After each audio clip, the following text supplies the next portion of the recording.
Chapter 101. You've been hurt enough. As the queen, if you get hurt, I'll feel bad for you. Charlotte's words made Urza stunned for a moment, and then her cheeks turned red, as beautiful as her hair color.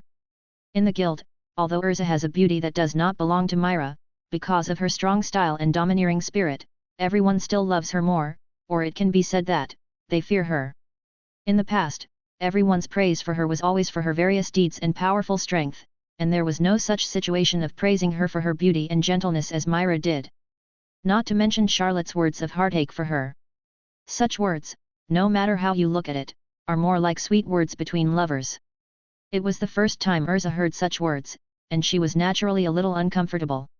She was a little confused and didn't understand why Charlotte said such words to her. But when she saw Charlotte's eyes, her heart trembled slightly. In Charlotte's dust-free eyes, she saw full of pity, just like what he said just now. I really feel sorry for myself. Urza hated this kind of look. This kind of look only made her feel very fragile, and would make her unable to help but expose the broken heart hidden deep in her heart and behind her armor. She subconsciously stepped back a few steps, lowered her head to the side, and did not dare to meet Charlotte's eyes. However, this action of hers, coupled with the blush on her cheeks that had not yet completely faded, made them have completely different ideas. Urza was actually shy. Their hearts were filled with shock, and they all showed expressions of disbelief. They couldn't believe that in their lifetime, they would actually see Urza being shy. This Charlotte is really good at picking up girls. Matteo exclaimed in a low voice. Compared to him, Loki is so weak. First it was Marlisina, and now even Urza. As for that little girl Lucy, I think it's almost the same. She's only been here for less than 2 days, Macau, I have a bad feeling. Wakaba, who was standing next to Matteo, also looked amazed and whispered.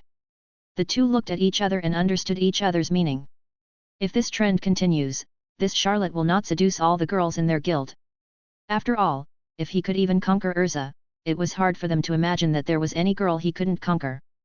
At least after counting the girls in their guild, they didn't think there was any girl harder to conquer than Urza. Not only the two old hands, but many men present also thought of this. The same thought came to each of their hearts at this time. If this was true, it would be too scary.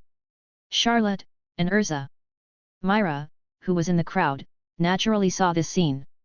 She stared at the two of them with a subtle look.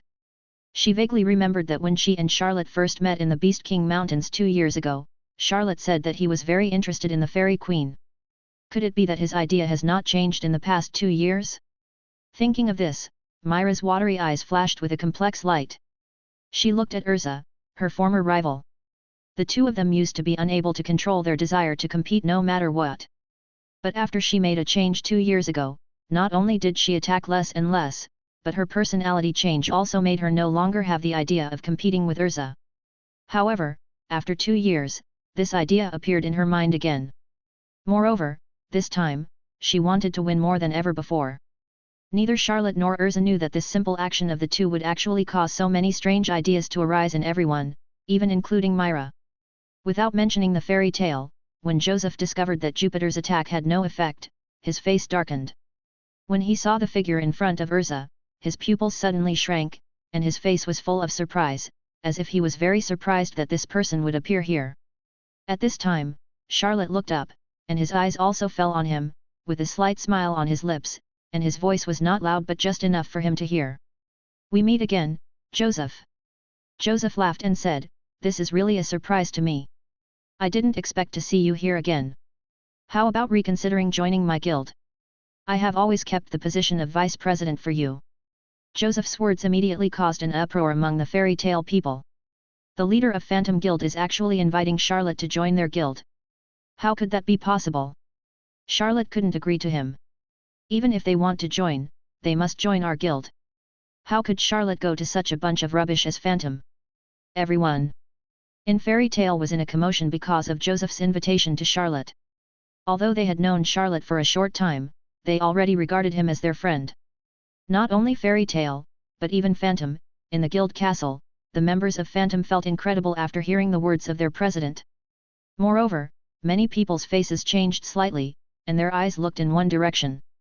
There stood a figure with sharp black hair, and his face and ears were inlaid with iron nails, looking extremely cold.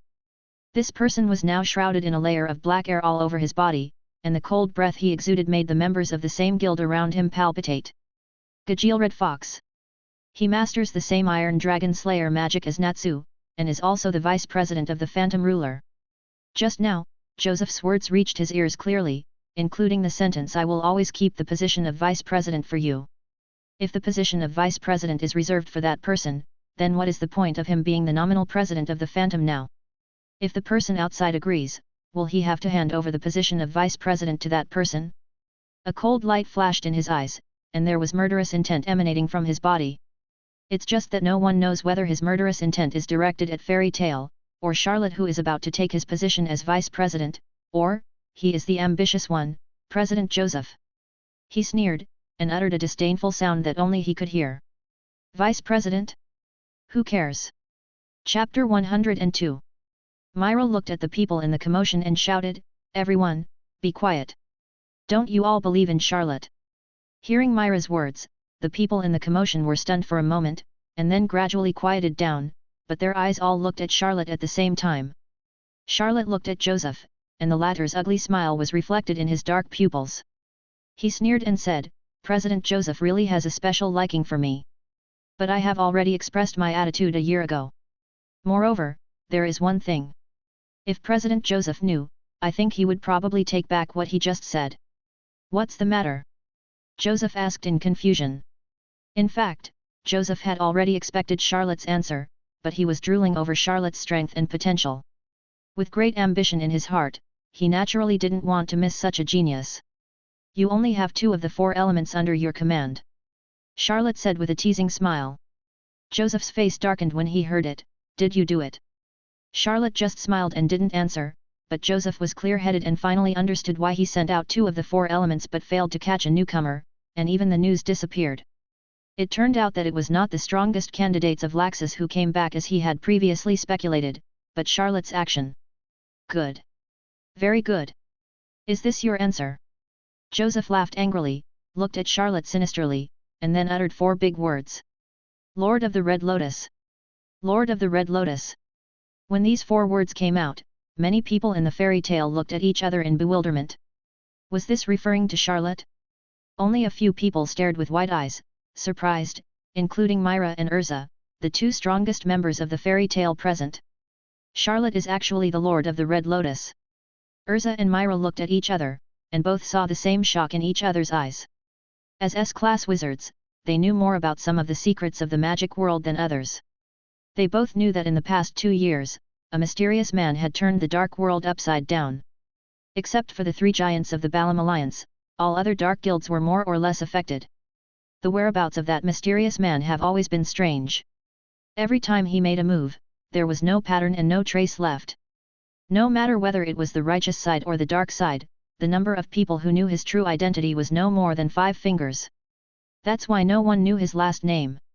Because this person would leave a red lotus mark every time he attacked, he gradually became known as the owner of the Red Lotus, the Lord of Red Lotus.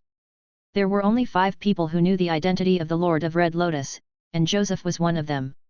He knew this because he saw Charlotte accidentally attack a dark guild. It was also that time that made him know that the legendary Lord of Red Lotus was actually such a young boy. It was for this reason that he invited him after understanding his powerful strength and potential, and he did not shy away from his ambition to let the other party know his sincerity. It was a pity that Charlotte at that time rejected him without even thinking about it. Seeing Joseph reveal his strange identity, Charlotte didn't care at all. He looked at Joseph with a hint of mockery in his eyes, then something appeared in his hand, and he said loudly, "Joseph, I will tell you the real answer now. 2 years ago, I already had a guild that I liked. That guild is the real #1 guild in the kingdom. As long as this guild exists, your ambition will never be realized. That is, after." Myra saw the object in Charlotte's hand. She said, "That is the emblem of our guild. When did Charlotte take it away?" Not only Myra, but everyone else also saw the object in Charlotte's hand. At the same time, they already vaguely understood what Charlotte was going to do next. Brother Charlotte, looking at the guild emblem in Charlotte's hand, Listena's heart was filled with emotion. Charlotte just said that he had already had a guild he liked 2 years ago. 2 years ago was the time when she invited Charlotte to join Fairy Tail.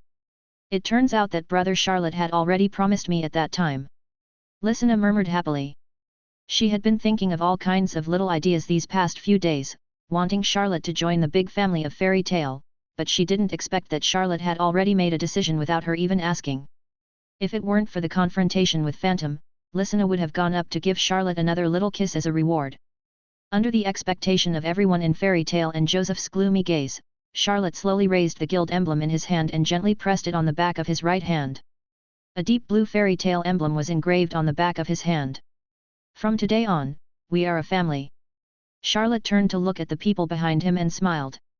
Everyone cheered in unison, obviously welcoming Charlotte's joining. As expected of Charlotte, even joining the guild is so different. In the crowd, Lucy looked at the Fairy Tale emblem that Charlotte also had engraved on the back of her hand, and she also raised her right hand to reveal the pink emblem on the back of her hand. While she was happy, she couldn't help but complain about Charlotte's unique way of joining. Indeed, someone like Charlotte who took the guild's emblem and engraved it on himself was probably unique in the entire magic world. Then, Lucy suddenly thought of something, her eyes lit up, and she thought secretly, if Charlotte joins, doesn't it mean that I am no longer the newest newcomer in the guild, but he is? Wow, it's really great. On the other side, Joseph's face was so gloomy that water was about to drip out. Whether it was Charlotte's words just now or Charlotte's behavior, it made him furious. At this moment, he no longer had the idea of inviting Charlotte. He now had only one idea. Since you have chosen to join Fairy Tale, I can only make you and this guild disappear together. Chapter 103. Since you have chosen to join Fairy Tale, I can only make you and this guild disappear together. Joseph's face was terribly gloomy. Charlotte's joining Fairy Tale completely angered him. Staring at the Fairy Tale people below who were cheering for Charlotte's joining, the murderous intent in his eyes was almost condensed into substance, and an extremely evil black magic emanated from his body. Jupiter, charge! Joseph roared, and magic power gathered again in front of the gun hole of the magic cluster cannon, but compared with the first time, the speed of magic power gathering this time was much slower. Obviously, this kind of war weapon with amazing destructive power could not be used continuously. Each time it was fired, it took a certain amount of time to charge. I don't believe you can block Jupiter's attack twice in a row without any injury. Joseph said angrily. As the president of the Phantom, he has a deep understanding of the power of his own Jupiter. Even the 10 saints cannot ignore it. Although he was surprised that Charlotte blocked Jupiter's attack without any injury, he just attributed it to the special nature of Charlotte's magic. He did not think that Charlotte could use such magic at will. Whether you can block it or not is not up to you. Charlotte sneered. You helped me block an attack just now, but I can't let you face it alone this time. Urza took a few steps forward and stood side by side with Charlotte. Her cheeks were as white as snow, and there was no trace of the redness from before. Yes. Now, no matter in which aspect, you are our real family, right, Lord of Red Lotus? Myra also came to Charlotte's side, her jade hands gently stroked her silver hair, and she smiled sweetly.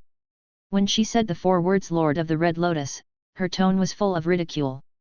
Charlotte was in the middle, Urza and Myra stood on Charlotte's left and right sides. The 3 of them could be said to be the 3 strongest people in Fairy Tale at the moment. After hearing what the 3 said, the members of Fairy Tale in the back were all in high spirits, waving their fists one by one. Even though they had witnessed the terrifying aura emitted by Jupiter not long ago, they were not afraid to see Jupiter charging again. Charlotte was able to block it just now, and now that they are together, what is there to fear? Charlotte turned his head and glanced at the 2 peerless beauties beside him. Both of them were equally beautiful and powerful. He could feel the determination expressed by the 2 to fight alongside him, and Charlotte was very pleased about this. However, he had no intention of fighting alongside them at this time. You guys step back, he said calmly. What did you say? Urza and Myra both looked at Charlotte in confusion. I said, you guys retreat. Charlotte's voice remained calm. Ghost, I am enough. Don't joke around, Charlotte, now is the time to do it. Urza advised, Joseph is a holy 10 wizard who can rival the president. We can only hope if we unite. Show off? I won't. Xia gently stroked the azure lines on the back of his hand, looking at the huge Phantom Guild castle in front of him. As a newcomer to the guild, this is my initiation gift. Everyone sincerely welcomes you to join, and there is no need for any initiation ceremony to join the guild. Urza continued. Believe me. Hearing this, Charlotte just uttered 3 words. These 3 words were not only said to Urza, but also to Myra and all the members of Fairy Tale behind him. But, what else does Urza want to say? Believe him. Myra came to Urza and said. Urza and Myra looked at each other. She could see the firmness in Myra's eyes. It was the trust in Charlotte, the unreserved trust. Myra, Urza whispered. She had already regarded Charlotte as her important partner. Naturally, she would trust him. However, it was impossible for her to deal with the entire guild alone, especially a super guild with one of the 10 holy mages. No matter how you looked at it, it seemed like a fantasy and impossible to achieve. If he can't do it, it won't be too late for us to take action. Myra glanced at Charlotte beside her and smiled. Urza stared at Myra's determined eyes that had never changed. She suddenly thought of the terrifying magic she felt before she landed on Karna Island, and when Jupiter attacked her, Charlotte suddenly appeared and easily resolved Jupiter's attack. Thinking of this, she was silent for a moment, and then her eyes moved, and the light of changing clothes suddenly lit up on her body. The silver-white armor on her body was shining, and the 4 steel wings behind her stretched out to both sides, holding a silver magic sword. It was the armor of Heavenly Wheel that Urza used most in battle. After suddenly changing her clothes, Urza took a step back to show her attitude, but this armor and the magic power that could roar out of her body at any time indicated that if Charlotte showed any signs of danger, she would take action immediately. Myra smiled slightly when she saw this, and also stepped back to stand beside Urza. She was not fully armed like Urza, because she had enough reason to believe that Charlotte might be narcissistic, but she would never be arrogant, because this was what Charlotte taught her 2 years ago. Behind the two, everyone in Fairy Tale heard the conversation between the 3. Most of them were puzzled just like Urza just now, but now that the 2 strongest among them have made their attitudes clear, no matter how many doubts they have in their hearts, they will choose to believe them and believe in Charlotte. Really, Charlotte is such a lonesome guy. Natsu silently withdrew his magic power and complained unhappily. Where on earth does this guy get his confidence from? Is it his strength? Gray's chill subsided. Like Urza, he also thought of the situation he encountered on Karna Island.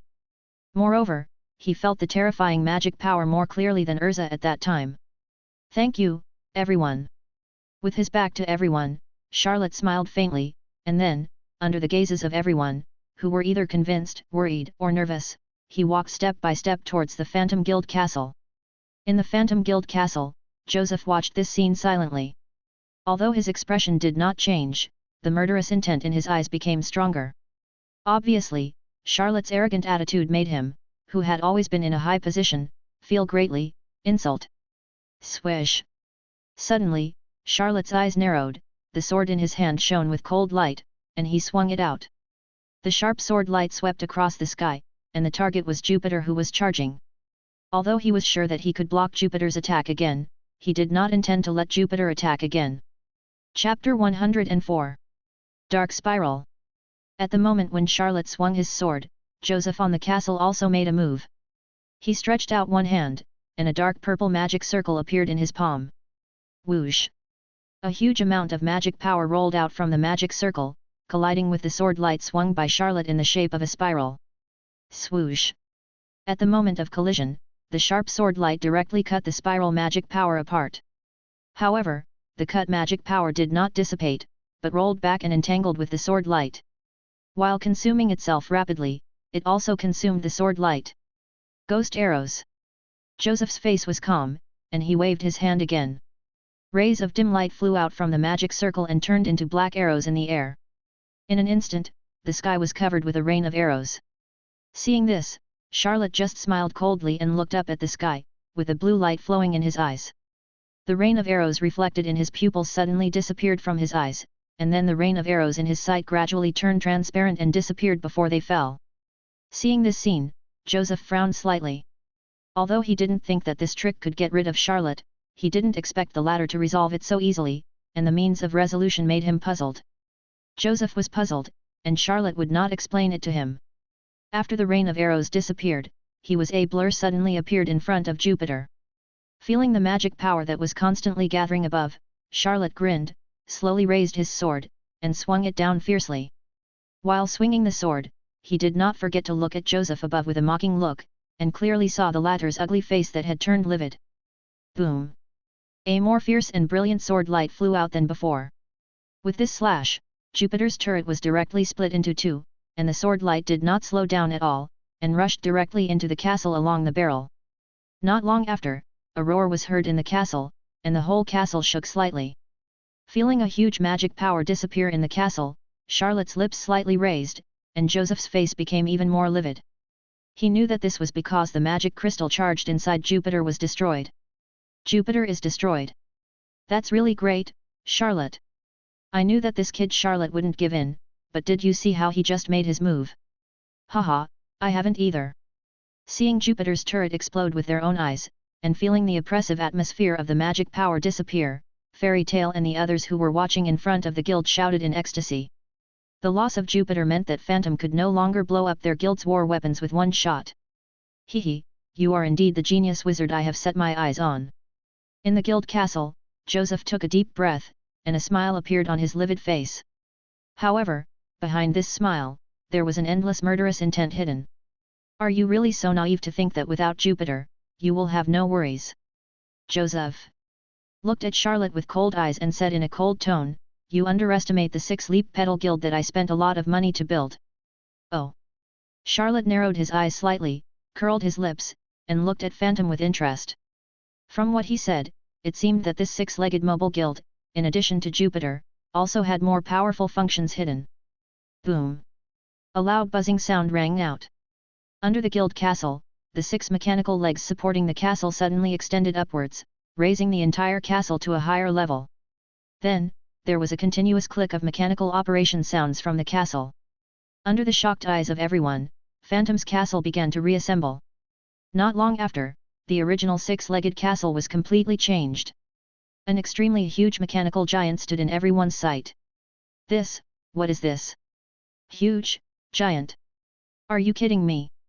Looking up at the magical giant that was suddenly transformed from the guild castle, the faces of the fairy tale people who were originally happy about the destruction of Jupiter became stiff. Or a guild? How about my guild's most powerful weapon, the super magic giant Phantom MK? Are you satisfied? Joseph stood on the top of the magic giant, looking at the fairy tale members with dull eyes, and finally his eyes fell on Charlotte, with a wild smile on his face. Don't be surprised, because the real surprise is still to come. As soon as he finished speaking, he saw a super large magic circle condensed in the center of the magic giant, which almost occupied nearly half of the magic giant's body. Fortunately, I have reserved the magic power of the 4 elements in advance. Thinking of Thor and Juvia, who have not been heard from because of Charlotte, Joseph secretly said that the super large magic on this magic giant requires the magic power of the 4 elements. That magic circle, is it purgatory shattering? Myra recognized the magic of that huge magic circle. This magic circle is so big, once it is activated, it may be able to destroy the vicinity of Cardia Cathedral. Loki said with a serious expression. Hearing this, Urza, who was staring at the huge magic circle, took a step forward, but a white little hand suddenly grabbed her. Urza turned her head and saw that the person who grabbed her was Myra. She was about to speak when she heard Myra say, "Believe him." Hearing this, Urza swallowed back what she was about to say. She looked in the direction of Charlotte, only to see that the latter's expression had not changed whether the magic giant or the huge magic circle appeared. After a moment of silence, Urza finally stepped back. Chapter 105. Unlike the others who were surprised and shocked after seeing the magic giant and the purgatory-shattering magic circle, Charlotte's expression had not changed since the magic giant appeared, and he was always in a calm state. Is this kid pretending to be calm, or has he already figured out a way to deal with purgatory shatter? Joseph's attention has always been on Charlotte. When he saw the latter's calm and indifferent look, he immediately began to speculate. If it were someone else, he would naturally not have such a guess, but there were too many mysteries in Charlotte that he could not see through, and each of these mysteries was an uncertain factor.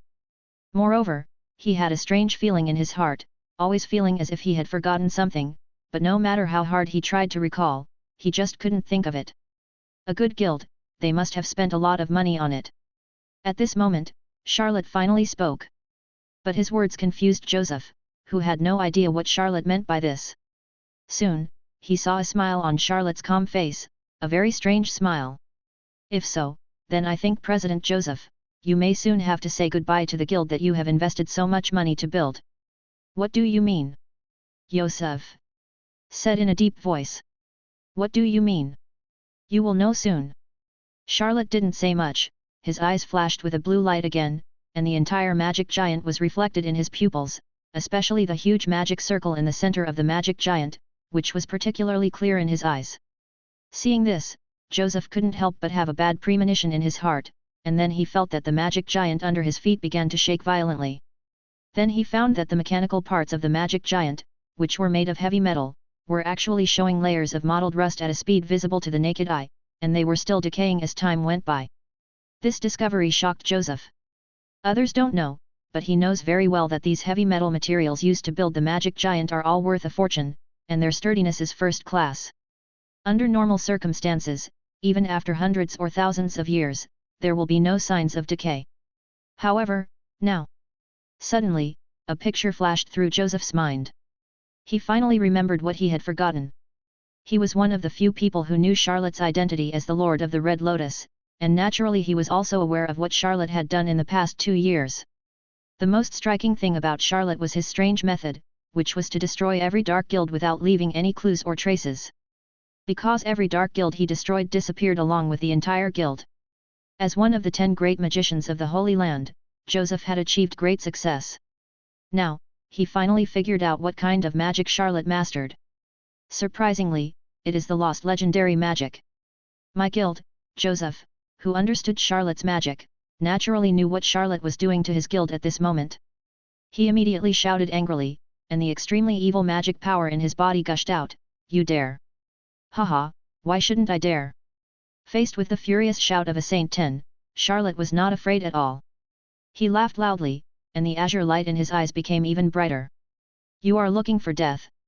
Joseph was furious again, and he swung his hands violently. 2 dark purple beams burst out, and dark red arcs were jumping on the beams, full of the breath of destruction. Boom! The beams fell, and a thunderous roar suddenly sounded in the area where Charlotte was standing. A huge explosion wave covered the entire area, and even the air was filled with a layer of destruction. Charlotte! Seeing this scene, many members of Fairy Tale exclaimed.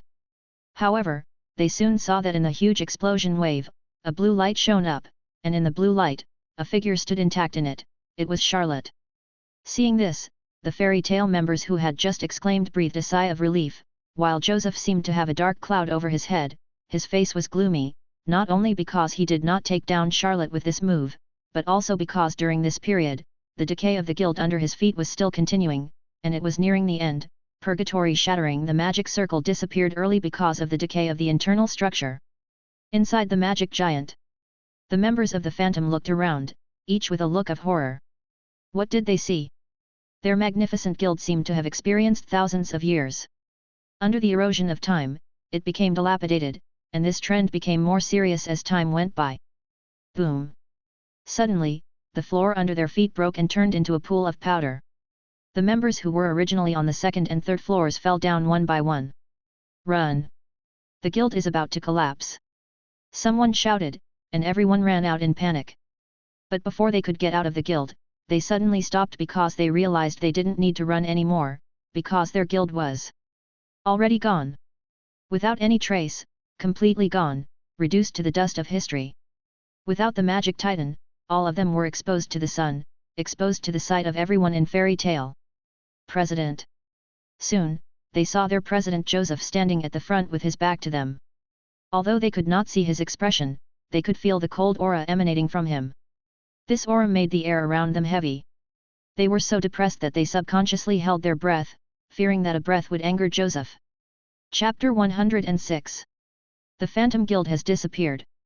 Kana, who was known as a drunkard, held a card in her hand, looking at the spectre members exposed in front of her within her field of vision, muttering to herself, her eyes full of disbelief. Not only her, but also the people around her from Fairy Tale had the same expression. The super magic titan that had shocked their eyes a minute ago, just now began to collapse in front of their eyes, and finally disappeared completely, as if it had never appeared at all. This scene was too weird in their eyes. Compared to them, Urza was undoubtedly much calmer. She just glanced at the exposed Spectre members, and then asked Myra calmly, "Do you know what Charlotte's magic is?" Although she also saw some clues, she could not be completely sure. "It's time." Myra nodded and said softly. Time is different from ice, wind, water, fire, and other elemental abilities that can be understood at a glance. It is invisible and intangible. Even if Charlotte uses the time ability, ordinary people can hardly see what ability he is using. Only those magicians who have made high achievements in magic and have had some contact with Charlotte's magic can guess it from certain characteristics. Of course, there is a special case, that is, people who also master time magic can determine Charlotte's magic type at a glance, such as Yerusha. Myra, as the first person to contact Charlotte among the group, also masters good magic, so he can be sure that what Charlotte masters is the legendary time magic. Is it really time? After getting the answer from Myra, Urza's eyes flashed with understanding. Obviously, she had guessed this from her original guess about Charlotte's magic. After all, her achievements in magic were not inferior to Myra's at all, but she had been in contact with Charlotte for a shorter time, so she was not as sure as Myra. Accelerate the flow of time, causing the Phantom Guild to age, decay and disappear in the passage of time. Arisa thought secretly, our guild did the same thing before, turning back time, so the originally destroyed guild was restored to its original state. Is this the power of time? After understanding Charlotte's ability, Urza naturally understood how Charlotte restored their guild before. However, except for her and Myra, the others present were still confused about Charlotte's magic. On the other side, after the guild disappeared, Joseph fell to the ground. At this moment, he seemed to be covered by a layer of dark clouds, and his heart seemed to be suppressed by a volcano. Lightning and thunderstorms could fall at any time above the dark clouds, and the suppressed volcano could erupt at any time. In Joseph's body, a nauseating evil magic power slowly dissipated, and when he looked at Charlotte, his eyes were full of murderous intent without any concealment. "You're not going to protect Fairy Tale now, let's see how you can protect them alone." Joseph's voice became hoarse, and his face was even more gloomy. It was because of Charlotte that this invasion, which was originally safe, had not yet gained anything, but he had already lost the guild castle he had built with a lot of money. It was ridiculous that a guild had lost its base camp. There was madness in his eyes. If he could destroy Fairy Tale and become the real first guild in the kingdom, then any price would be worth it. "Go ahead, destroy them at all costs." Joseph roared. Nearly half of the Phantom members behind him were still in shock of the disappearance of the guild. After Joseph's roar, they came to their senses and rushed towards Fairy Tale under the leadership of several cotters. Swish, swish, swish, swish. At the same time, the evil magic power of the Phantom burst out, and countless ghost lights flew out of his body and fell to the ground to form ghost soldiers emitting evil breath. In a moment, the ground was filled with countless ghost soldiers. "Charlotte, let me see how you can resist my ghost soldiers by yourself. I want to make all the people of Fairy Tale die in the hands of my army one by one," Joseph said with a face full of resentment. "Playing a group battle." Seeing this, Charlotte smiled coldly. His mind moved slightly, and soon, he saw the blue light in his left eye constantly changing and spreading, forming a pattern in his eye. It was a pattern like a clock. The azure pointer in his eye suddenly turned, and Charlotte muttered in his heart, "The city of eating time." As the hands turned, the power symbolizing time radiated in all directions, escaping into the void and changing the rules of the universe. "Yoshi, it's my turn to go on stage." On the Fairy Tale side, seeing the members of the Phantom and countless Phantom soldiers rushing over, Natsu was not afraid at all. Instead, he wiped his nose with excitement and laughed. "But didn't Charlotte tell us not to take action?" Gray beside him said so, and a cold magic power surged out of his body. "How can Charlotte handle so many people alone?" Natsu said as a matter of course, and at the same time, his eyes were fixed on a person. "Leave that iron dragon to me. Let me teach him what dragon-killing magic is." Not only Natsu and Gray, but also many people, after seeing so many ghost soldiers appear, did not think that Charlotte could handle it alone. It was not that they did not believe in Charlotte's strength. Charlotte's several attacks just now had proved his great strength. Now it was just because the enemy was outnumbered. "Look at this." When the members of Fairy Tale were ready to make a move, Lysina suddenly pointed forward and shouted. Everyone looked over. Then they saw that Charlotte was emitting a faint blue light, and above the sky, a barrier that was the same color as the blue sky appeared. Both the members of the Phantom and the countless Phantom soldiers were shrouded in this barrier. In their sight, this barrier that appeared out of thin air looked like an illusory city at first glance, but only a few people could feel that in that illusory city, there was a mysterious wave operating. But they didn't know that it was the wave of rules, or in other words, the wave of mystery. Chapter 107. This dreamlike city is the magic name Time-Eating City by Charlotte. As the name suggests, this is a city that can swallow time. Charlotte looked at everything in the Time-Eating City with an indifferent and cold expression. Only the blue pointer on the clock in his left eye was turning slowly. As the pointer turned, the modified rules in the void of the Time-Eating City began to change, and invisible waves descended into it. What is this? Soon, the ghosts in the crowd all discovered this magnificent wonder that appeared at some unknown time. However, no one answered their questions. Soon, their faces changed drastically. My magic! What's going on? My magic power is fading. My hands, my body, how could this happen? Frightened voices began to be heard from Ghost and others. They were horrified to find that the magic power stored in their bodies began to dissipate unconsciously. Moreover, the few people with the lowest magic power found that all parts of their bodies became wrinkled. In just a moment, the originally normal skin became like dead wood, the hair turned grey and began to fall off, the pupils began to dilate, and the eye sockets gradually sunken.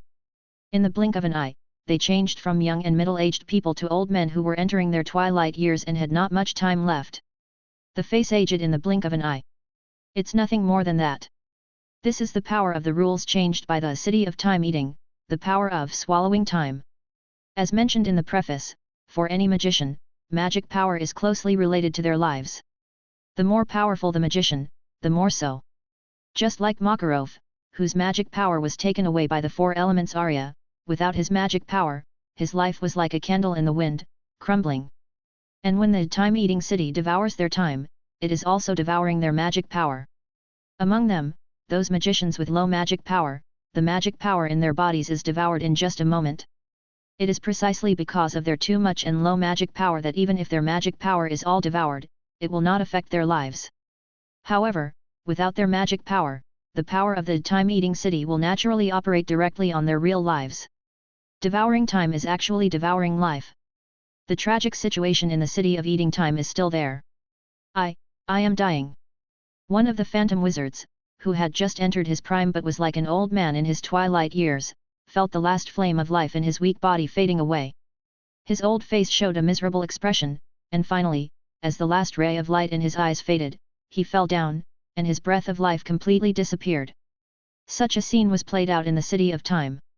In a moment, nearly 1/3 of the phantom members fell down, and another 1/3 continued to fall down. Only the most elite 1/3, whose magic power was slightly stronger, could barely resist.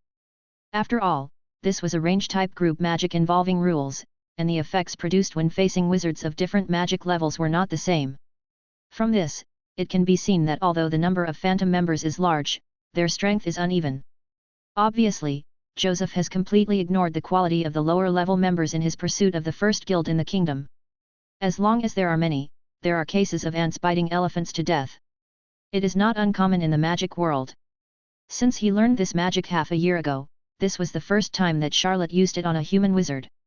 Although he was still a little unfamiliar with it, and the effect it had only been exerted was at the most basic stage, Charlotte was very satisfied. He looked in one direction, and the corner of his mouth curled up. His right eye, which still maintained its normal appearance, flashed with a cold light. That direction was exactly where the ghost soldiers created by Joseph gathered in large numbers. However, at this moment, the ghost soldiers were under the influence of the power of the city of time-eating, and the situation was not optimistic. Although they were not living beings and did not exist in time, they were all created by Joseph's magic. All of these ghost soldiers were without exception floating with black air. The magic power from Joseph slowly disappeared, and countless ghost soldiers disappeared in an instant. Group attack. It's just a joke. Not far away, Fairy Tale and the others outside the time-eating city were stunned by the strange scenes. Their eyes were finally focused on Charlotte, who was leading all of this. They were filled with doubts and curiosity. What exactly is his magic? What a domineering magic! Even Urza, who was always calm, took a breath after seeing the power of the City of Time Eating, and murmured solemnly. Magic that takes away other people's time. Myra pursed her lips and thought secretly. Knowing Charlotte's ability, she could naturally infer the ability of Charlotte's magic from those who were affected by the time-eating city. It is worth mentioning that although most of the people in Fairy Tale are kind and merciful, after seeing Charlotte use such a domineering magic to directly wipe out nearly half of the members of the Phantom, although many girls felt a little bit reluctant, no one had the idea of speaking out to stop it. Because they all understood that this time the Phantom went to war with them just to destroy their guild and kill them. As a qualified wizard, they all understood that being kind to the enemy is cruel to themselves.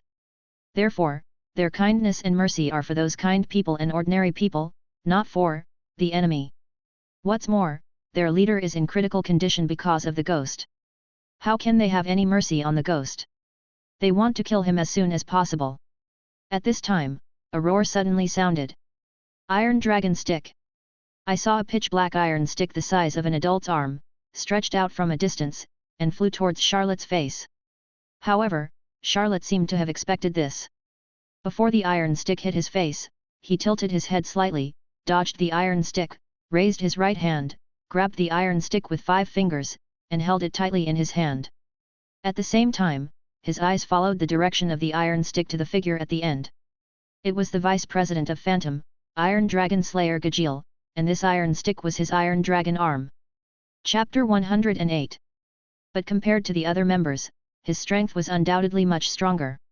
When he realized that the magic power in his body was being pulled by a mysterious force and began to flow, he instantly mobilized his magic power, trying to suppress this power by force.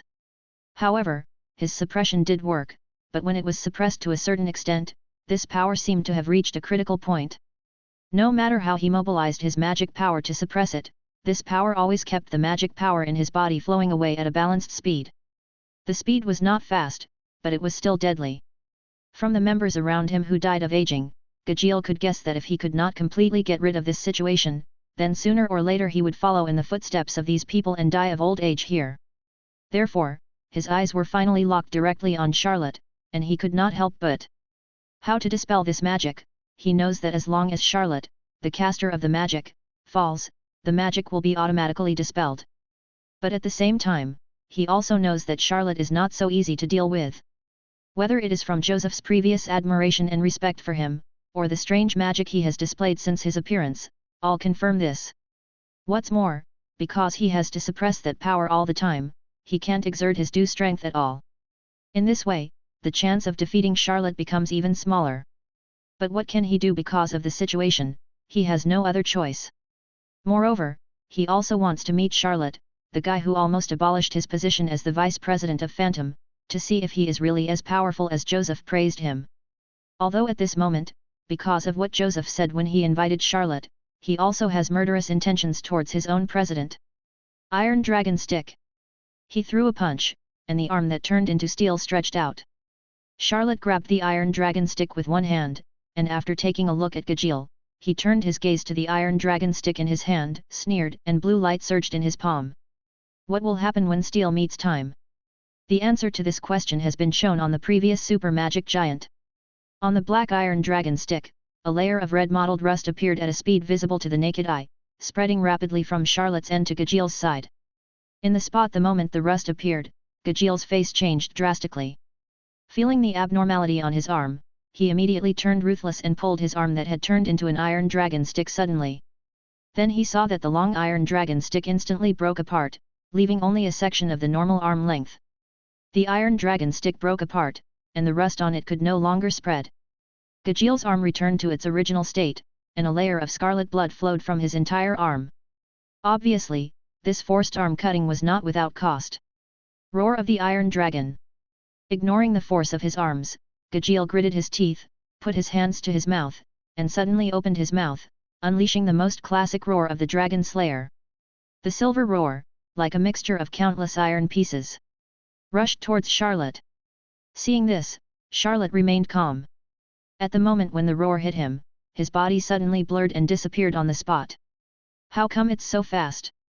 Seeing that his roar attack had missed, and when Charlotte disappeared, Gajeel could only catch a glimpse of her shadow, and could not find Charlotte's moving trajectory and direction at all, he was immediately shocked, and then his eyes kept sweeping in all directions. Suddenly, a strong sense of crisis emerged in his heart, and he subconsciously mobilized the dragon magic in his body, and then he saw a layer of steel-like dragon scales appear on his body. "Didn't you learn your lesson just now?" A vague figure flashed in the air, and Charlotte appeared behind Gajeel like a ghost. Seeing the iron dragon scales emerging on the latter's body, a cold light flashed in his eyes, and a blue light flashed on his left fist, and he punched down fiercely. Bang! When the fist landed on Gajeel, a layer of blue light swept across his iron dragon scales, and then the iron dragon scales suddenly rose a layer of rusty red spots, and then cracked with a click, and Gajeel flew backwards under this punch. After falling to the ground, Gajeel's face was full of shock. Obviously, he didn't expect that he could even be hit by Charlotte's move. Even though his strength was greatly suppressed by the time-eating city, Charlotte's attack was easy and simple, and it didn't look like he was exerting his full strength at all. In Gajeel's opinion, it looked more like a casual attack by Charlotte. Although he still had the strength to fight, and he had stronger dragon-slaying magic that he hadn't used, he knew that as long as Charlotte maintained his ghostly speed, he would not be his opponent. This was the first time in his life that he felt crushed and had no chance to fight back, and it was against a boy younger than him. This made him feel a strong sense of defeat, as well as feeling of despair. At this moment, he finally understood the gap between him and Charlotte, and also understood why Joseph admired Charlotte so much. Charlotte looked over and clearly saw Gajeel's darkened eyes. Naturally, he understood what kind of blow his attack had caused to the Iron Dragon. At this moment, a murderous intent suddenly flashed in Charlotte's eyes, and the absolute sword in his right hand suddenly raised. Clang! A sound of metal colliding sounded. A man in red clothes and a ponytail appeared at some point. At Charlotte's side, he held a samurai sword in both hands and chopped it down at Charlotte, but this sudden blow was still blocked by Charlotte with his absolute sword. This person was the big fire rabbit Maru from the Four Elements of Phantom Ghost. As a samurai, you actually used such a despicable method as sneak attack. You are not worthy of using a sword. Charlotte said coldly, and raised his right hand suddenly. The blue blade light on the sword flashed by. With a click, cracks appeared on the samurai sword in Tuchuan's hand, and then it broke. Chapter 109. With a click, the katana of Tuchuan was covered with cracks and broke, leaving only a section of the hilt in his hand. The attack that he thought was sure to win was not only blocked, but even the weapon was cut off by the opponent. Seeing this, Tuchuan's face was inevitably filled with panic. He immediately threw away the broken hilt in his hand, and quickly retreated. At the same time, he gritted his teeth and directly cast his strongest magic. 7-color fire. A magic circle appeared under his feet, and gorgeous flames rose from the magic circle. Unlike ordinary flames, this flame showed 7 colors, and each color exuded a different smell. The scorching red flame. The icy blue flame. The foul-smelling orange flame. 7 colors of flames surrounded Tutuwan's body, burning slowly. The next moment, a fierce light flashed in his eyes, and he swung his hand suddenly, and the 7-color flames suddenly flew out, burning towards Charlotte. The 7-color flames were reflected in Charlotte's pupils. Charlotte was calm, and just gently raised the sword in his hand. The blue blade light flashed on the bright blade. With a flick of his wrist, he swung the sword straight down, and the blue blade light flew out. Swish! The 7-color flames suddenly stopped in the air, and then a sharp blue appeared in the center of the 7-color flames. The moment this blue appeared, the whole ball of flames instantly collapsed and dissipated in the air. My 7-color fire! Seeing this scene, Tuchuan's face turned pale, and cold sweat kept flowing down his forehead. Then, his eyes suddenly shrank, and he saw that Charlotte in front of him suddenly became blurred and disappeared. He was not unfamiliar with this scene, because he had seen it on the other side when Charlotte and Gajeel were fighting just now. It was Charlotte's inhuman speed. Just when he was about to look around for Charlotte's figure, Charlotte appeared in front of him like a ghost. Then, he only felt a flash of knife light in his eyes, bright red blood splashed in the air, and then he fell down and lost consciousness. In the blink of an eye, 2 generals were killed, and nearly 2/3 of the remaining members were also lost. In this situation, how could Joseph still sit still? Whoosh whoosh! He opened his palms, and black light condensed on his 5 fingers, and beams of light shot out one after another. However, the target of these beams of light was not Charlotte, but the dreamlike barrier in the sky. The city of eating time. Obviously, Joseph wanted to destroy this city first, otherwise, it would not be long before his so-called first guild of the kingdom would become an empty shell, and he would become a commander without troops. However, when the dark beam fell on the city of Eating Time, it penetrated directly from above, as if this city was really just an illusion, but the terrifying effect it produced made people understand that it was absolutely real. Seeing this, Joseph frowned deeply, and then his gloomy eyes fell on Charlotte. Obviously, he also understood that in order to remove this barrier, he could only start with Charlotte. "I never thought that you would force me to this point," Joseph said in a grim tone. As his voice fell, the evil magic power in his body was also increasing little by little. Boom! With a roar, a black and purple magic light column whistled out from Joseph, and the violent magic swept around.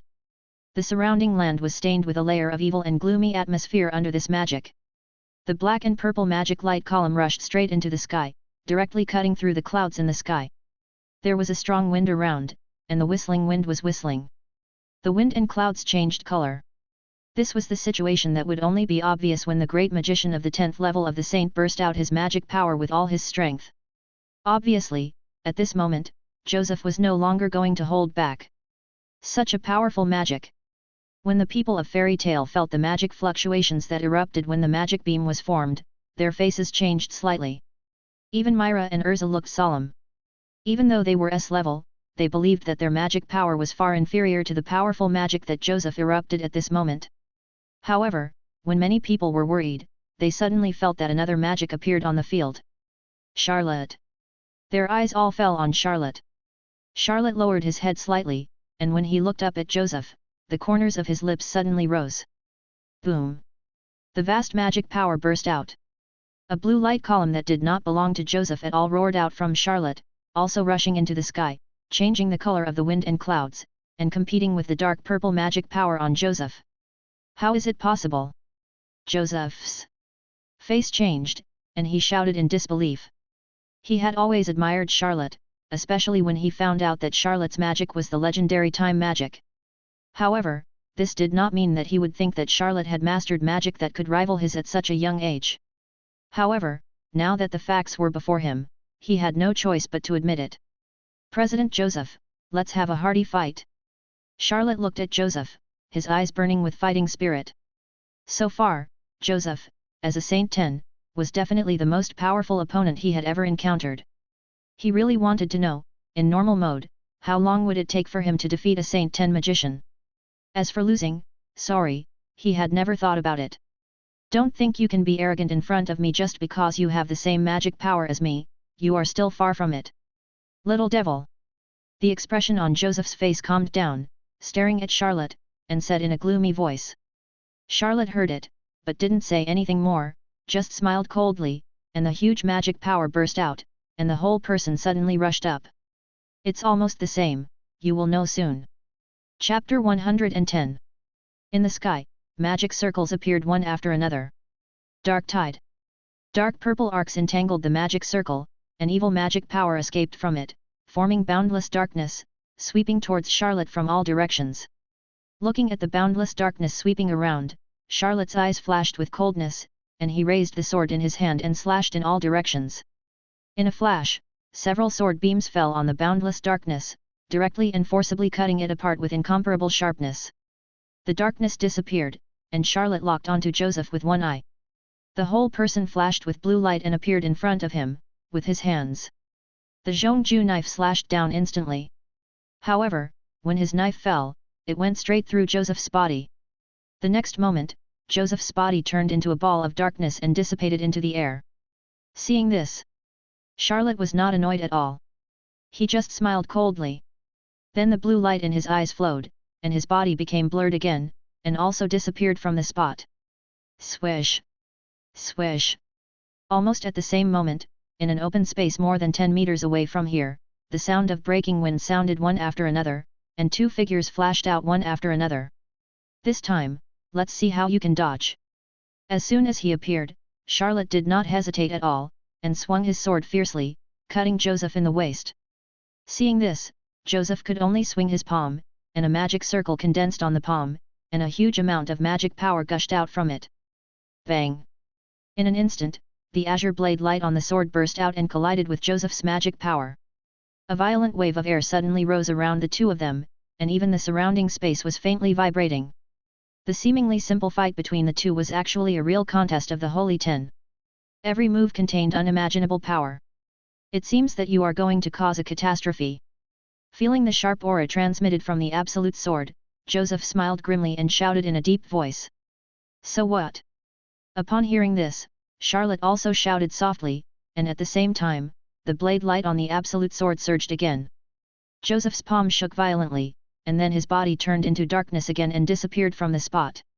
Almost at the same time, Charlotte's figure flashed and disappeared from the spot. Not far away, in front of the Fairy Tale Guild. The fairy tale people gathered here were all staring blankly at the fight between Joseph and the other person. Most of them were watching the movement trajectory of the two people, but they saw that everyone kept changing positions like teleporting, but no matter which one of them changed positions, the other one could catch up instantly. And as the battle between the two heated up, especially when Joseph cast dark magic one after another without any scruples, the surrounding world seemed to be shattered at any time under the fight, and the sound of explosions and vibrations was heard frequently. They had no doubt that if the scope of the fight between the two spread to their guild, then their guild would be razed to the ground in an instant. Compared with Joseph's endless dark magic, Charlotte's attack was much more concise. Since fighting with Joseph, everyone had never seen him cast any powerful magic, but only relied on his ghostly speed. His speed was not only reflected in his teleporting-like moving body, but also in his absolute sword. It was clearly just a simple swing of the sword, but in the eyes of everyone, it created a dazzling feeling. If his opponent was not Joseph, one of the 10 great magicians of the Holy Land, this kind of sword-drawing speed, any one of them would probably not be able to take his sword. The word fast was demonstrated to the fullest in Charlotte's hands. Especially Urza, who also often used swords, was amazed after seeing Charlotte's ghostly sword-wielding method. Although there were no sword moves, Urza was certain that each of Charlotte's swords was more powerful than the sword magic she had carefully studied. Urza even wondered if she should strengthen her speed training after this incident, or ask Charlotte about swordsmanship. After all, Charlotte was now a member of their guild, he shouldn't refuse this request. Great! At this moment, everyone who was paying attention to the battle between Charlotte and Joseph did not notice a short figure coming among them. It was only when this person sighed after seeing the battle between Charlotte and Joseph that everyone noticed. Hey, President! Hearing the voice, Lucy looked down and was the first to discover that the short old man standing next to him was their President Makarov. President! Old man! After Lucy, everyone else also looked over, and when they saw Makarov, they all shouted excitedly. President, your body, looking. At the energetic Makarov, Myra asked excitedly. It's all right now. Makarov nodded, and then whispered, as a parent, you actually made your children worry and put them in such a crisis. You are really an incompetent parent. President, don't say that. We are all very happy that you are getting better. Lysina said with pride and a happy smile, besides, with Brother Charlotte here, we haven't encountered any crisis. So far, Brother Charlotte has been the only one who has taken action. Charlotte, hearing Lysina's words, Makarov's eyes fell on the figure fighting with Joseph in the distance again, and he sighed again. At such a young age, he actually has magic power comparable to mine. It's really amazing. I just hope he can use this power in the right way and not be like Joseph. Don't worry, President. Charlotte is not Joseph. We all believe in him. Myra said firmly, and everyone behind her echoed her words. Charlotte is now their most trusted partner. Seeing this scene, Makarov's kind face suddenly showed a gratified smile. But at this moment, his eyes fell on the battlefield in the distance, but his face suddenly sank, and he said in a low voice. Not good. Chapter 111. In the distance, after another collision, Charlotte and Joseph separated and looked at each other from a distance. Joseph at this moment was a little embarrassed, with many wounds on his body. Even the particularly conspicuous 7 beard on the corner of his mouth was half lost in the battle with Charlotte, which looked very funny.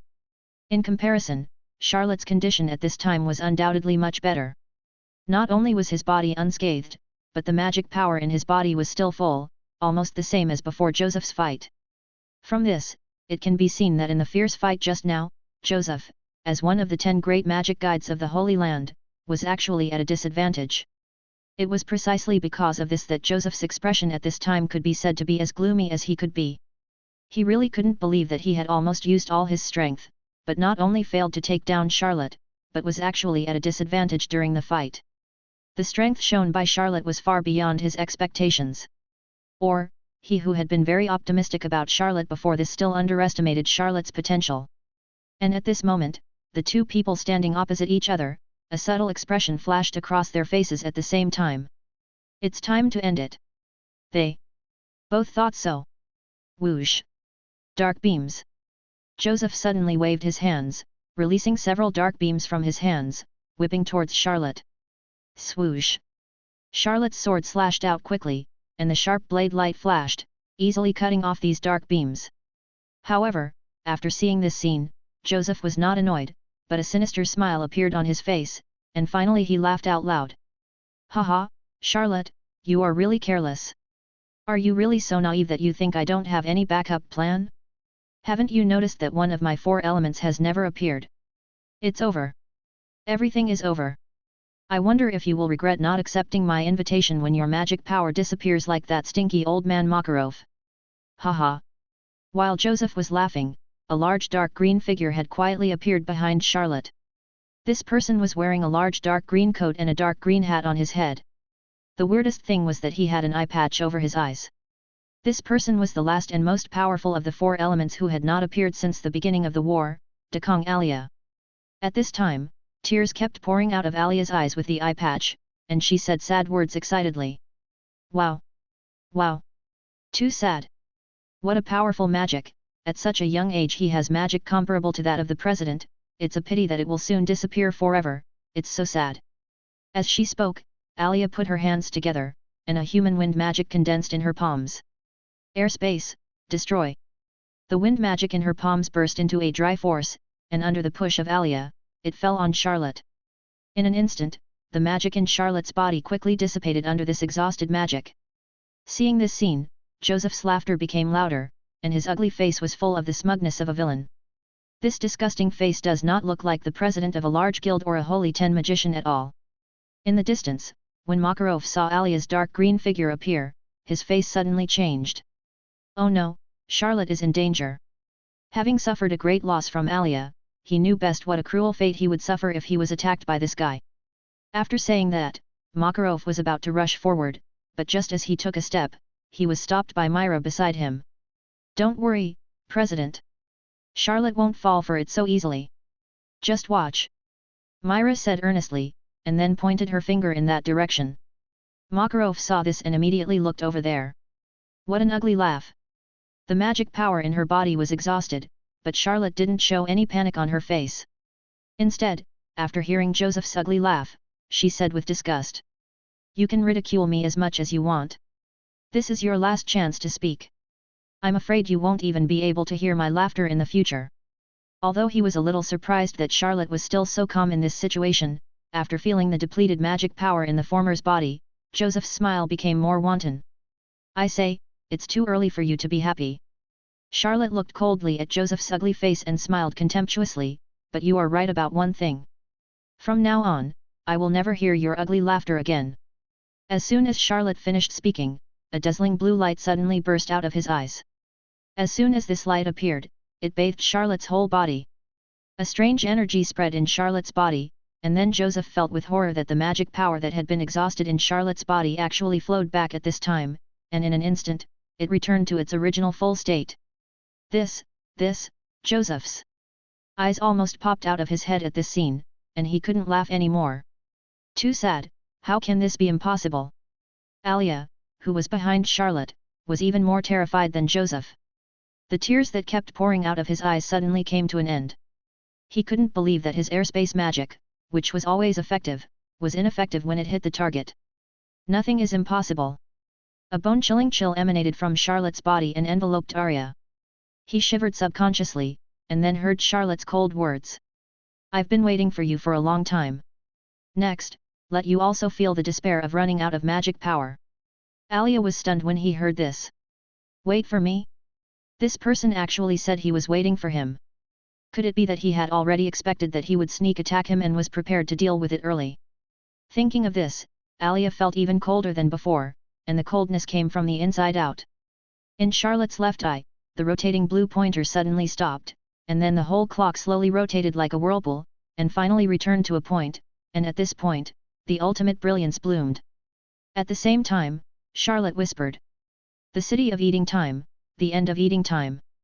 Chapter 112. The City of Eating Time. The End of Eating Time.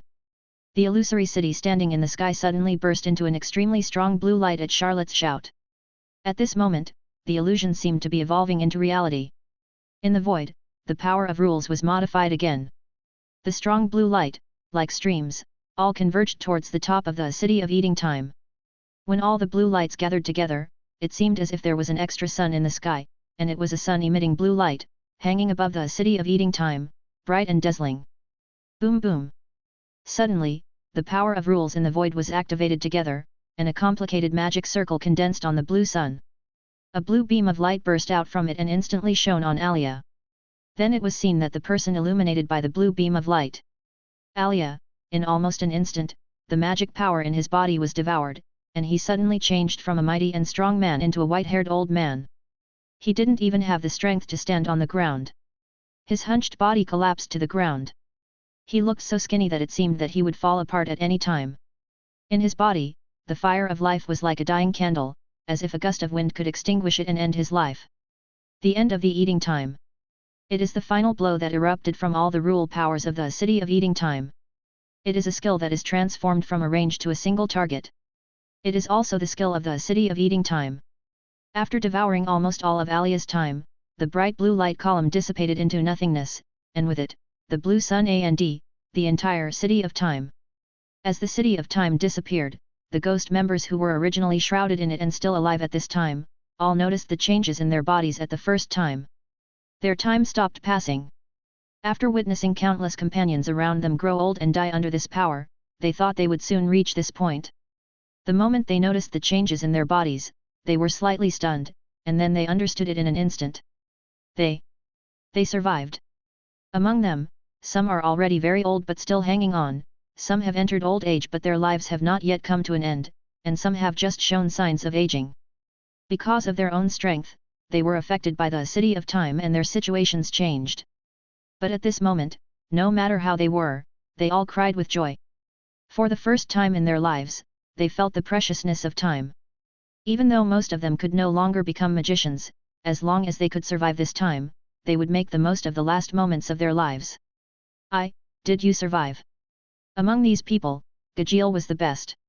His body showed no signs of aging, but his complexion was extremely bad, as pale as paper, without any blood. A lot of magic power had been lost in his body. Moreover, this magic power was not just ordinary consumption, but a complete loss, which hurt the source of life. I believe that for a long time, his strength will be greatly reduced. However, for Gajeel, being able to survive this time was already a matter of great luck. As for the issue of magic power, I can only practice harder in the future. Thinking of this, he clenched his iron fist, and a firm look flashed in his dark pupils. At the same time, Joseph, who was standing not far from Charlotte, witnessed very deeply the horrific changes that took place in Alia in an instant.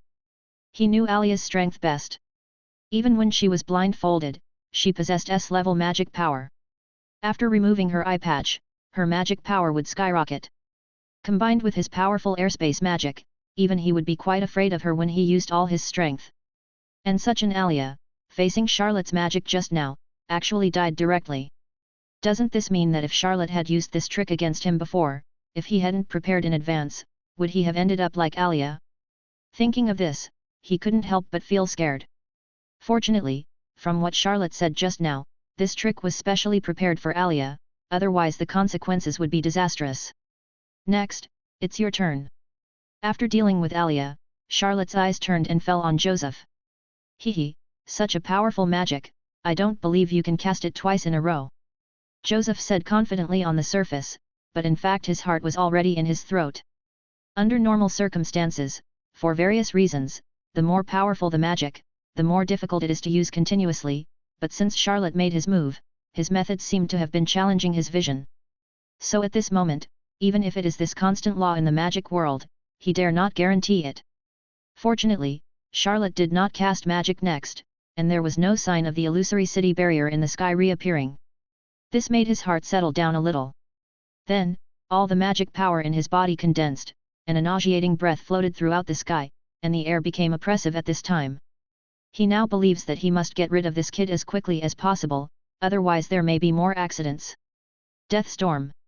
All the magic power in his body roared out in an instant, and Joseph's eyes were filled with black light. A large amount of darkness condensed on his hands. With a flick, a huge dark shock wave roared towards Charlotte. It's time to make the final conclusion. The huge dark shock wave was reflected in his pupils. Charlotte raised his sword with both hands, and blue light surged in his eyes. At the same time, in the space of time, waves surged on the long river of time. The ultimate sword. A moment of beauty. Chapter 113. Absolute sword, momentary beauty. With Charlotte's light shout, a blue light suddenly shone up, enveloping Charlotte and the absolute sword in his hand at the same time, turning into a ray of brilliant blade light, passing through the huge death storm. A time fluctuation that seemed to be eternal, an aura flashed through the void. On the other side. After casting the strongest magic death storm, Joseph looked expectant and stared at the front with trepidation. However, at this moment, he only felt a blue light flash in his eyes, and then the whole world seemed to be silent. On the ugly face, the expectant expression seemed to be frozen, motionless, and in the chest, the trembling heart seemed to stop beating at this moment. Time, still. Whoosh! In the void, a dazzling blade suddenly condensed and pierced through Joseph's body, and then stopped 2 meters behind Joseph, revealing a slender figure holding a knife in one hand. After this knife, Joseph's body was not injured at all, but inside his body, on the surface of his bright red heart, there was a slight knife mark. Suddenly, a slight blue light appeared on the knife mark, and then there was a slight sound of puff, and the whole heart broke quietly.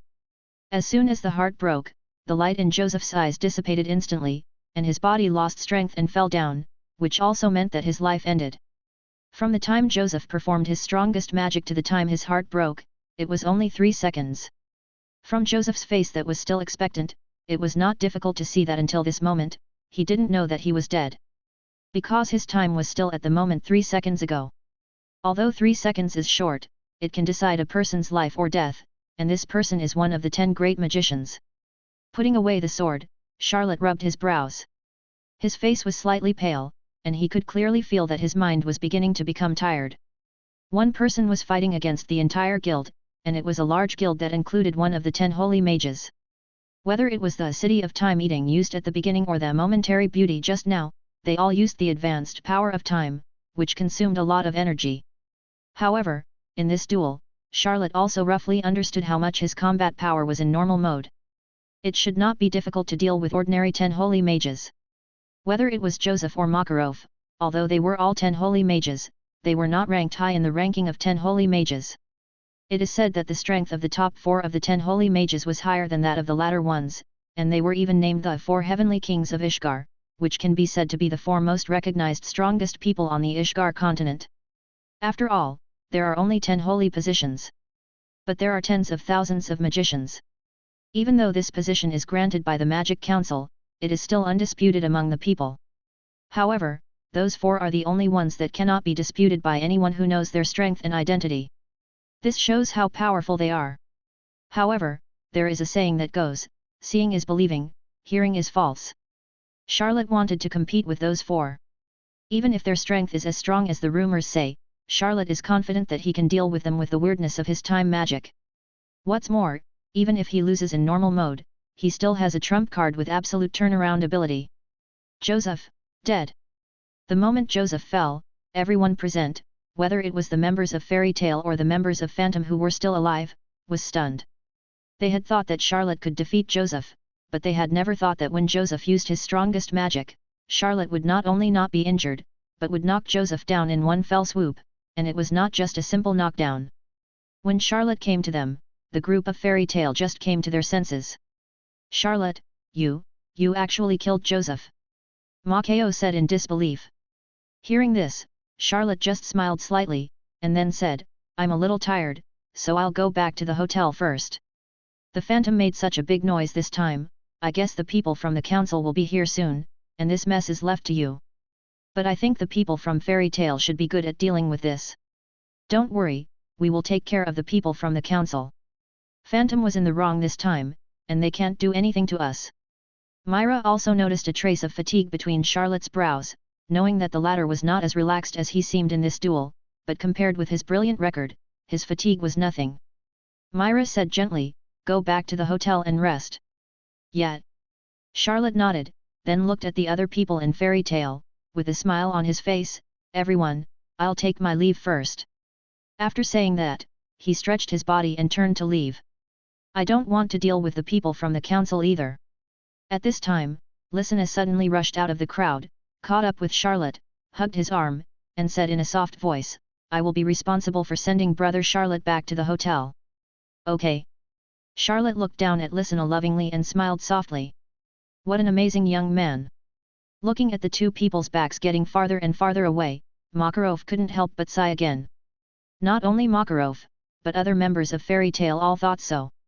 Thinking of the fighting power that Charlotte had burst out in this battle against the entire Phantom alone, they had already completely conquered them. Especially Urza, Natsu Grey and other outstanding members of the guild were deeply touched. At the same time, they also understood that there was a big gap between them and Charlotte. At least after seeing the series of dark magic performed by Joseph, none of them could guarantee that they could defeat him, even Urza thought so. Strength and training. The three thought at the same time. Chapter 114. What a pity. Makarov sighed as he looked at Joseph's body in the distance. Joseph was much younger than him, and being able to ascend to the position of the 10th saint meant that he had already made great achievements in magic. His death, in a sense, was also a loss to the magic world. But thinking of what Joseph had done this time, the pity in his eyes disappeared, and he snorted coldly, "He deserves to die." "President, what should we do with these people?" Urza was still wearing the heavenly wheel armor, holding a magic sword in each hand. She first glanced at the surviving members of the Phantom including Gajeel with a cold look in her eyes, and then asked Makarov. "Let them go," Makarov said after a moment's silence. Except for a few of them, the rest had already lost their ability to become wizards, so they were no longer a concern. However, when he saw Gajeel, Makarov's eyes flashed with a strange color, and some thoughts arose in his heart. Urza heard this and nodded silently. At the same time, the light on her body flashed, and she returned to her usual armor. The ghosts also heard Makarov's words, and they all felt as if they had been pardoned, and then staggered and left in all directions. However, when Gajeel was about to leave, a cherry blossom-colored figure rushed over and stopped him. Iron Dragon. The one who stopped Gajeel was none other than Natsu. Although Gajeel was weak, he did not lose his momentum when facing Natsu, who was also a dragon slayer like himself. He said fiercely, "Fire Dragon, if you want to fight, I'll accompany you." If it was any other time, hearing Gajeel's words, Natsu would naturally hit him with his flaming fist without saying a word. But now it was different. He had a very important question for Gajeel. "Where did you learn Dragon Slayer magic?" Natsu asked. "Hey!" Gajeel was stunned. "Please tell me, this question is very important to me." Natsu begged. "It's the Steel Dragon Metallicana." After a moment of silence, Gajeel said. "So it was Long who taught you that?" Natsu asked excitedly, "Then can you tell me where he is? I want to ask him about the whereabouts of Ignor." "I don't know." At this point, Gajeel's tone became obviously impatient. "Did your dragon disappear too?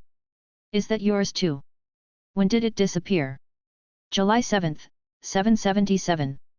Just as Charlotte said when she left, not long after the battle, the people of the council came over and sent out their forced supervision force, the Ancient Knights, to directly block Fairy Tale and start investigating the incident.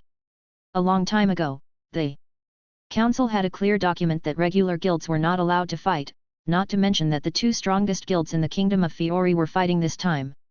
Fortunately, as the president of a guild like Fairy Tale that could cause widespread destruction by just doing a mission, Makarov was invited to have a cup of tea by the council almost every other day, so the people of the council were so familiar to him.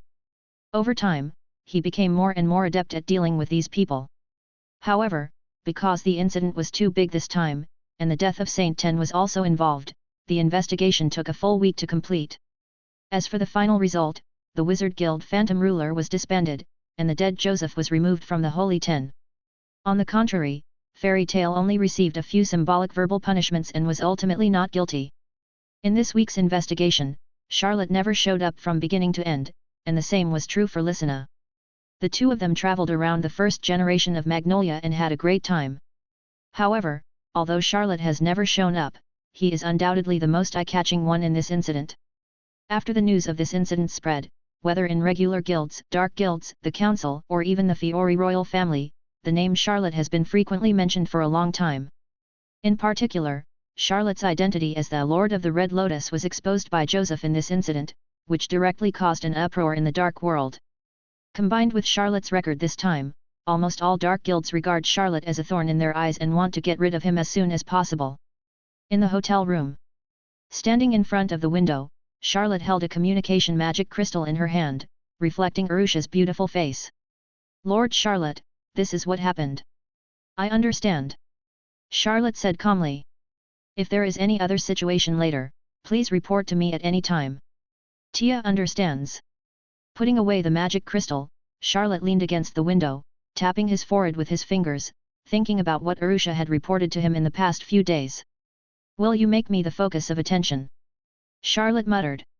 This week, because of Charlotte's problem, the council held several meetings in a row, and each time there was a lot of controversy among the members. Obviously, the strong strength shown by Charlotte this time made some of them have some ideas. And their final conclusion was to make Charlotte the focus of attention of the council. Compared with the casual mention of the Iron Forest incident last time, the degree of attention has been raised several levels. "Brother Charlotte." At this time, Lysina came in, rubbing her sleepy eyes. This week, Lysina stayed at Charlotte's place. With Charlotte by her side, the little girl had a sweet smile on her pretty face every day, and she was very happy. Sometimes when she was tired from playing at night, she even slept directly on Charlotte's bed and let Charlotte coax her to sleep. It can be said that she had no defense against her brother Charlotte. Chapter 115. Awake. Looking at Lysina, whose eyes were still hazy, Charlotte smiled softly. Lysina came forward, rubbed Charlotte's arm with her hands, leaned her head on Charlotte's shoulder, and closed her sleepy eyes again, which was considered as an answer to Charlotte's words. "You." Seeing Lysina's adorable look, Charlotte shook her head and laughed. Just like that, Lysina slept soundly on Charlotte's shoulder for more than 10 minutes before she opened her eyes again and moved her head away from Charlotte's shoulder, but her little hands were still holding Charlotte tightly. Charlotte turned her head and looked at Lysina. "Are you awake now?" "Yet." Lysina nodded like a chick pecking at rice, and her eyes were no longer hazy as they were 10 minutes ago. She thought of something and said happily, "Brother Charlotte, where are we going to play today?" "You just want to play." Charlotte tapped Lysina's little head. "The people from the council have left, and the guild seems to have a big project today. Myra has informed me, so we have to go back to the guild soon." "Ah? That means there's nothing to do." Lysina frowned upon hearing this, her eyes full of disappointment. It was obvious that this week of traveling around with Charlotte had made her feel a little reluctant to leave. "Okay, I'll go out with you next time. Let's go to the guild now. Everyone is waiting for us," Charlotte said as he took Lysina out of the hotel. Soon, the two of them arrived at the guild they hadn't seen for a week. "What happened to the guild?" Lysina asked in surprise as she arrived. The guild was full of building scaffolds, and a large area around the guild had been cleared at some point, filled with wood and various building materials. "This is expansion," Charlotte said. "That's right." Myra, who had been waiting for the two of them, smiled and said, "The president said that our original guild was too unimpressive and did not live up to the title of the first guild in our kingdom, so we decided to expand the guild to make it bigger and more beautiful." "Is this what the old man said?" Charlotte squinted her eyes. She didn't think this was what the old man said. "Well, actually this is what everyone thinks." Seeing Charlotte's unbelieving look, Myra spread her hands and said, "Actually, someone mentioned the expansion of the guild. After all, in the past few years, as Fairy Tale's reputation has grown, more and more people have joined, so the guild, which was originally quite grand, would occasionally appear crowded when there were many people. It's just that everyone likes this guild very much, so even if it was mentioned before, it has never been really implemented. But this time, perhaps stimulated by the domineering six-legged walking guild that Phantom could transform, as soon as the war was over, someone brought up this matter again, and it was agreed by everyone, including Makarov. Regarding the expansion of the guild, everyone has made a lot of suggestions. Charlotte, do you have any suggestions? Myra asked. Suggestions? Charlotte thought about it carefully, and then an idea suddenly occurred to her. She said, "What do you think about building a swimming pool in the guild?" Swimming pool? At this time, Urza suddenly appeared in front of them, wearing a civil engineering worksuit. Needless to say, she changed into the suit with the help of her own magic. After hearing Charlotte's suggestion, her eyes lit up slightly, and then she nodded and said, "I think this suggestion is good and can be implemented. I like it too. An indoor swimming pool is cool just thinking about it." Lysina also gave her full approval. "Since you all think so, then Charlotte's suggestion is approved. Build a swimming pool in the guild." Myra took out a small notebook and wrote it down carefully. At this time, other people in the guild also noticed the arrival of Charlotte and Lysina. "I say, Charlotte and Lysina, you two are too cunning, you actually played outside for a week."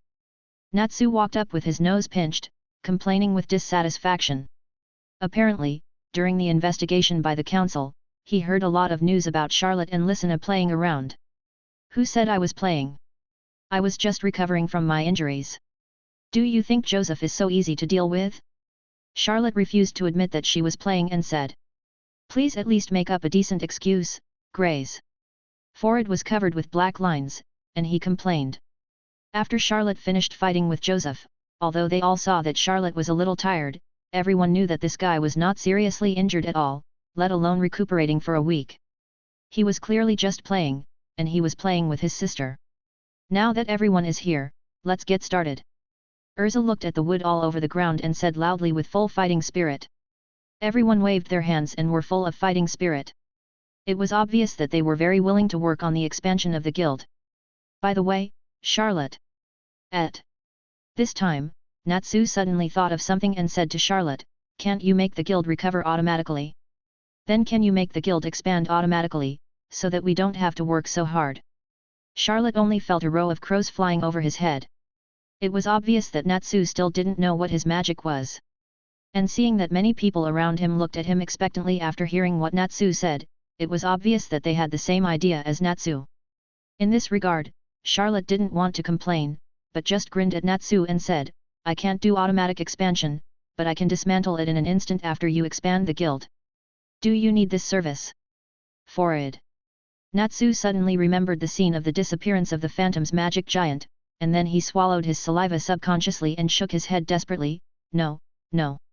After that, he ran to the side, picked up dozens of woods, and worked hard. The physique of the dragon slayer was still very strong. Lysina on the side covered her mouth and laughed secretly. Although she didn't see what Charlotte's magic was at the time, Charlotte, who doted on her very much, did not hide it from her, so she knew that Charlotte mastered the legendary time magic. Chapter 116. I'm going to start working too. Looking at the busy crowd, Charlotte twisted his neck and wrists, pretending to be ready to work hard. "Brother Charlotte, let me help you." Lysina, who was standing by, immediately came forward and said, "No need, just go to the side and cheer for your brother." Charlotte touched Lysina's head and smiled. How could he bear to let Lysina do such rough and tiring work? In fact, the rough work of this expansion work, such as carrying materials, was basically done by the men of the guild. As for the girls of the guild, they were basically responsible for doing some simple work. Of course, these girls, excluding Urza, the monster. "Come on, brother Charlotte, I'll go and prepare lunch for you." Lysina waved her fist to cheer for Charlotte. In the busy work, time soon came to noon. "Wow, I'm so hungry." After carrying dozens of pieces of wood, Natsu collapsed to the ground, looking like a dead dog. Although he was tired, he was mainly hungry. "Now that you mention it, I am indeed a little hungry," Gray said exhaustedly. Because he had been fighting with Natsu, he could be said to be overworked. Charlotte leaned against the wood on first base. To be honest, compared to the work of carrying wood, he would rather fight with Joseph again. He didn't feel anything just now, but after hearing what Natsu said, he also felt the protest from his lower abdomen. "Brother Charlotte, here you go." A sweet voice sounded in his ears. Someone brings a pillow when you doze off, that's about it. When Charlotte just felt hungry, Lysina came over at the right time, looked at him sweetly, and handed him a lunchbox. What a considerate sister. After taking the lunchbox, Charlotte couldn't help but sigh again. If he didn't spoil such a sister, who else would he spoil? Hey! He opened the lunchbox, and the fragrance immediately filled the air, floating in all directions. Gurgle. At this moment, the sound of swallowing saliva was heard all around. Wow! A gust of wind blew by, and Natsu burst out at his speed, and came to Charlotte in a flash. Looking at the sumptuous lunch in the lunchbox, his eyes glowed green. Seeing that Natsu's saliva was about to drip, Charlotte felt amused in his heart and kicked him away. You're affecting my appetite. Natsu didn't care about Charlotte's move and rushed up again, but this time his target was Lysina. Lysina, I want to eat too. Natsu looked at Lysina pitifully. The others also turned their eyes to Lysina. Smelling the aroma of rice coming from the lunchbox, their appetites were already aroused. Yes, Lysina, we are hungry too. Lysina, you can't be partial to one over the other, we are all partners. Listening to everyone's words, Lysina's face was immediately full of entanglement, and then she lowered her head slightly, pouted her mouth, and said aggrievedly, I'm sorry everyone, I only made this one. At this moment, Charlotte couldn't sit still any longer. Lysina was actually wronged. Hey! He swept his sharp eyes towards everyone and shouted, my sister is bringing me food, why are you guys messing around? Get lost! When Charlotte's eyes swept over them, everyone shrank their necks and turned their heads away, not daring to look at him. At this moment, they had no doubt that if they shouted a few more words, Charlotte would use force against them. They had just witnessed Charlotte's terrifying fighting power a week ago, so they didn't dare to stroke his beard, as it would cost someone's life. However, from this incident, they understood more clearly how much Charlotte loved Lysina. He really loved her to the sky. At the same time, when they heard what Charlotte had just said, their eyes swept in one direction from time to time. Standing there was Lysina's biological brother, Elfman. The question of who was the biological brother once again emerged in their minds. Elfman naturally noticed everyone's strange looks, and understood the meaning of these looks. As a man, he suddenly had the urge to burst into tears. His humble status. A little later, Myra and Lucy came up with 2 carts filled with lunch boxes, which were the lunch prepared for everyone. Seeing this, the people who had been suffering for a long time suddenly had green eyes and swarmed over, fearing that they would be gone if they were too late. Fortunately, the lunch was well prepared, so this problem did not arise. However, after receiving the lunch boxes, everyone found that their lunch boxes were in no way comparable to Charlotte's. After Charlotte took a look at the lunch boxes of others, he also realized this. He naturally understood that his lunch box was definitely carefully prepared by Lysina for him. Charlotte, you are so lucky. Lysina spent the whole morning to prepare this meal for you. I have never been treated like this. Myra came forward, looked at her sister teasingly, and said with a smile. Lysina's face turned slightly red, and then she looked at Charlotte expectantly, Brother Charlotte, is it delicious? Yeah, this is the best lunch I've ever had. Charlotte said firmly, and then took another big bite, and then showed an expression of enjoyment. Seeing this, Lysina smiled even more brightly. In this way, the people in the guild gathered together to share lunch time. Although the lunch of others was not as good as Charlotte's, it was still delicious for them who were already starving. After the meal, no one chose to start working directly, but took a short break. Everyone gathered together and chatted happily, especially the old-timers in the guild such as Maka Owa Kaba, who teased the younger generation of the guild from time to time, and were very happy. At this time, Charlotte glanced and saw the blue figure standing next to Lucy, and then waved to it. Juvia. Chapter 117. Juvia. The person next to Lucy was none other than Juvia, the rain girl, one of the 4 elements of the former phantom. Seeing Charlotte calling her, Juvia walked up to her obediently without any hesitation. How is it, are you used to staying here these days? Charlotte asked. After the disbandment of the Spectre, the original members of the Spectre naturally became free men, and Juvia was no exception. On the 2nd day after the war, Charlotte came to Lucy's house to find Juvia, and after explaining the situation of the Spectre, he told her that she could leave. As for Thor, who was knocked unconscious by him, he was directly thrown into a hole outside. I believe that after a few days, this guy will wake up and leave with self-awareness. After becoming a free man, there are two paths in front of Juvia. The first is to be a wizard like Charlotte before, traveling around the continent. Although it is a bit lonely, there is no restraint. Of course, the economy is a very important issue. After all, not every wandering wizard can rob dark guilds like Charlotte. The second is to choose a wizard guild to join, just like Charlotte is now, and become another after the Spectre. As a formal guild wizard, with such commissioned tasks, she naturally does not need to worry about financial problems.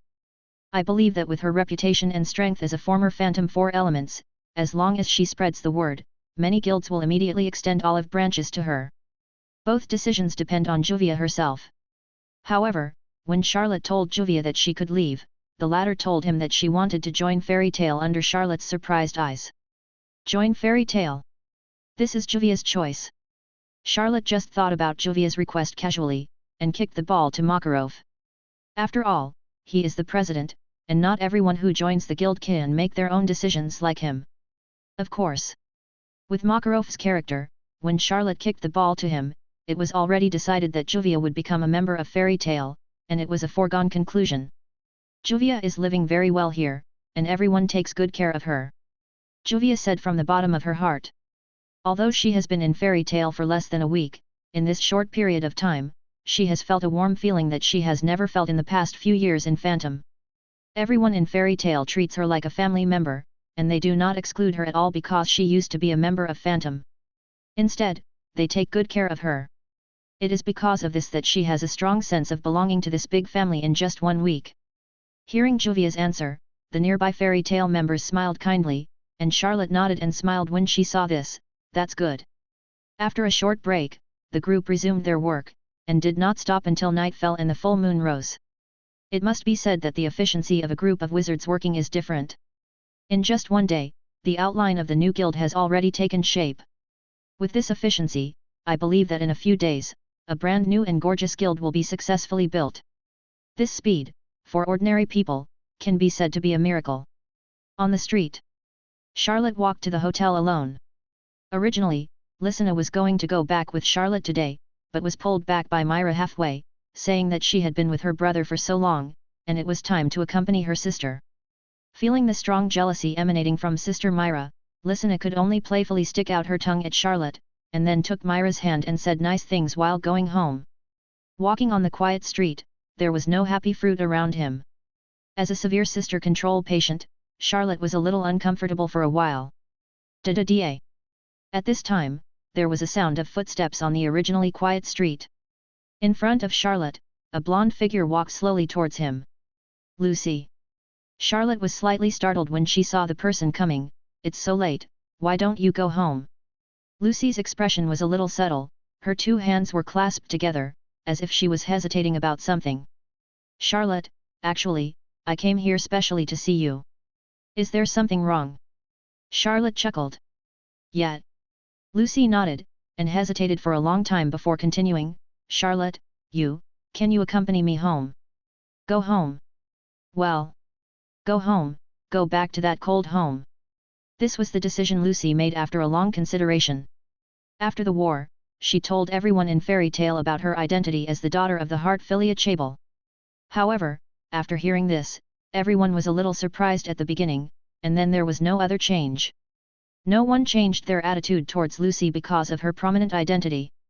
Happy even perfectly played his own sarcasm and laughed at Lucy for being so ordinary, not like a rich family's eldest daughter at all.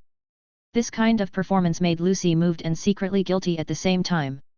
Because Thor and Juvia had said this before, she was arrested and her identity as Heartfilia was revealed.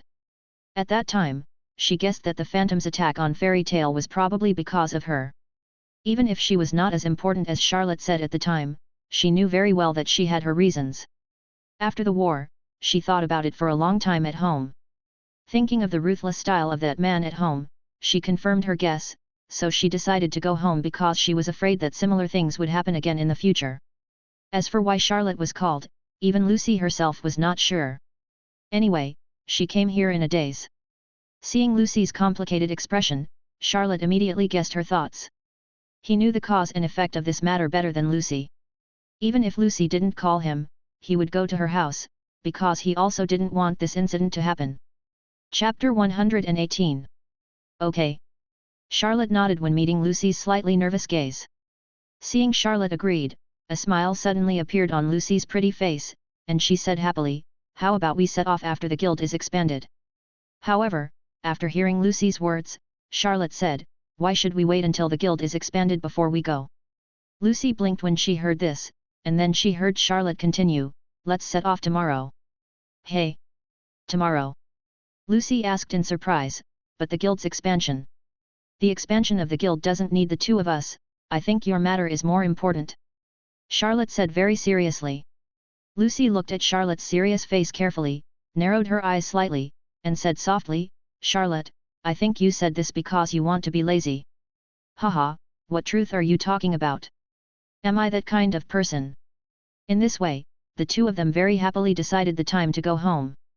The next day, early in the morning, Charlotte informed Myra and accompanied Lucy on the train to her home. Heartfilia Mansion. "Lucy, is this your home?" Staring at the huge and luxurious villa in front of him, Charlotte was speechless for a long time. Before coming here, he did think that Lucy's home should be big and gorgeous, but he didn't expect it to be so big and gorgeous. "That's right." Lucy pointed to the hill in front of her and said, "From here to the hill over there, it's all my garden." "From here to the hill over there." Charlotte estimated that this area was at least comparable to a small town. The corners of his mouth twitched twice, and he didn't want to speak, but just cursed in his heart, "Corrupt capitalists." "Let's go." Lucy didn't care about Charlotte's expression, she said hello and took Charlotte to the villa. "Miss." As soon as the two approached, an old lady who was sweeping the floor at the door of the villa discovered them. When she saw Lucy, an excited look suddenly appeared on her face. She threw away the broom and ran quickly to Lucy. "Miss, it's really you. You are finally back." "Auntie Spet, I'm sorry to have made you worry," Lucy said apologetically. It can be seen that although she is a rich lady, Lucy respects this aunt very much. "Everyone, the young lady is back!" Aunt Spate shouted. Soon, a large group of people rushed out, including the housekeeper, the maid, and the gardener. When everyone saw Lucy, they were as excited as Aunt Spet. As soon as they saw Lucy, they surrounded her and asked her about her well-being.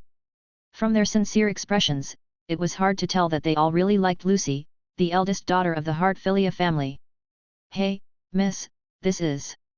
After asking about Lucy's well-being for a long time, someone finally noticed Charlotte next to Lucy. When Charlotte saw this person turn his eyes to her, she wanted to cry but had no tears. It turned out that she was not transparent. After this person spoke, others also discovered Charlotte's existence. "Miss, could this be your son-in-law?" An old man looked at Charlotte and said with a smile on his face. As soon as he said this, everyone else thought about it. The son-in-law is so handsome, the lady has good taste. It turns out that the young lady did not run away from home, but eloped with her son-in-law, ha ha ha.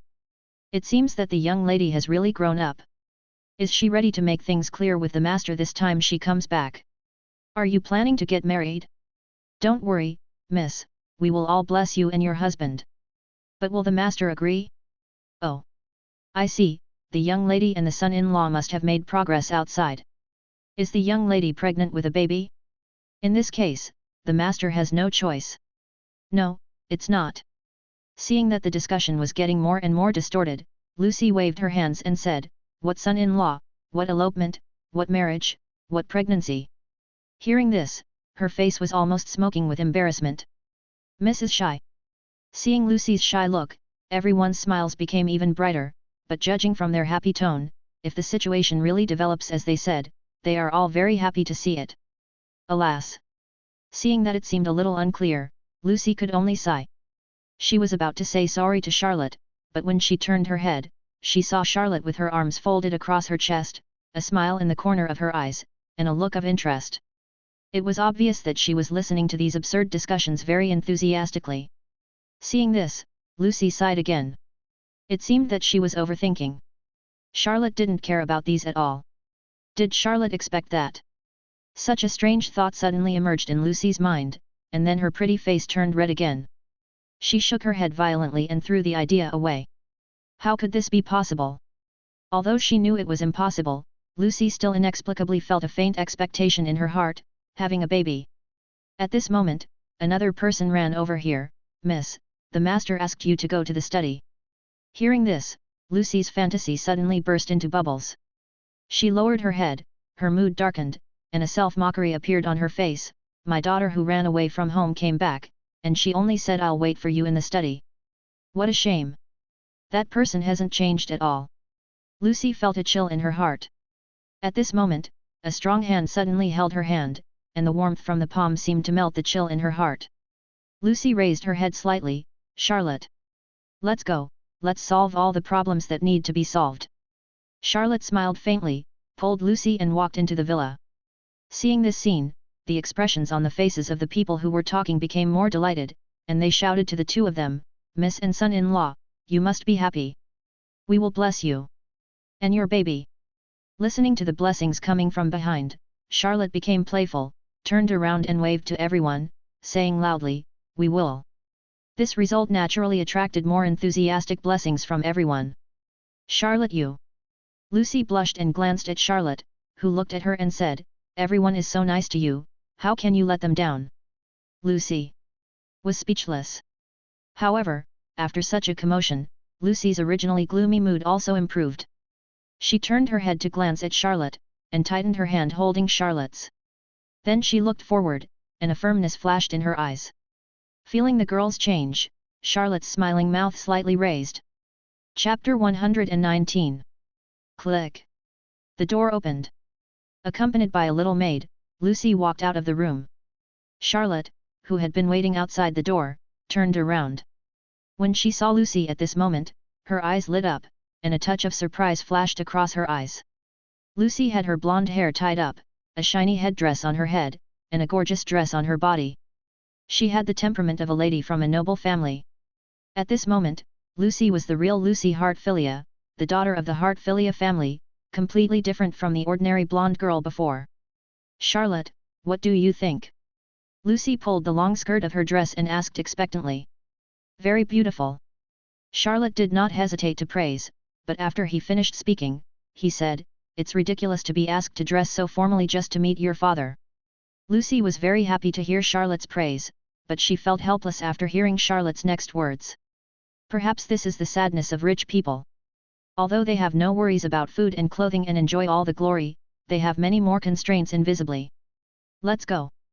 Charlotte stretched out her hand, and Lucy saw it and naturally offered her white and soft little hand.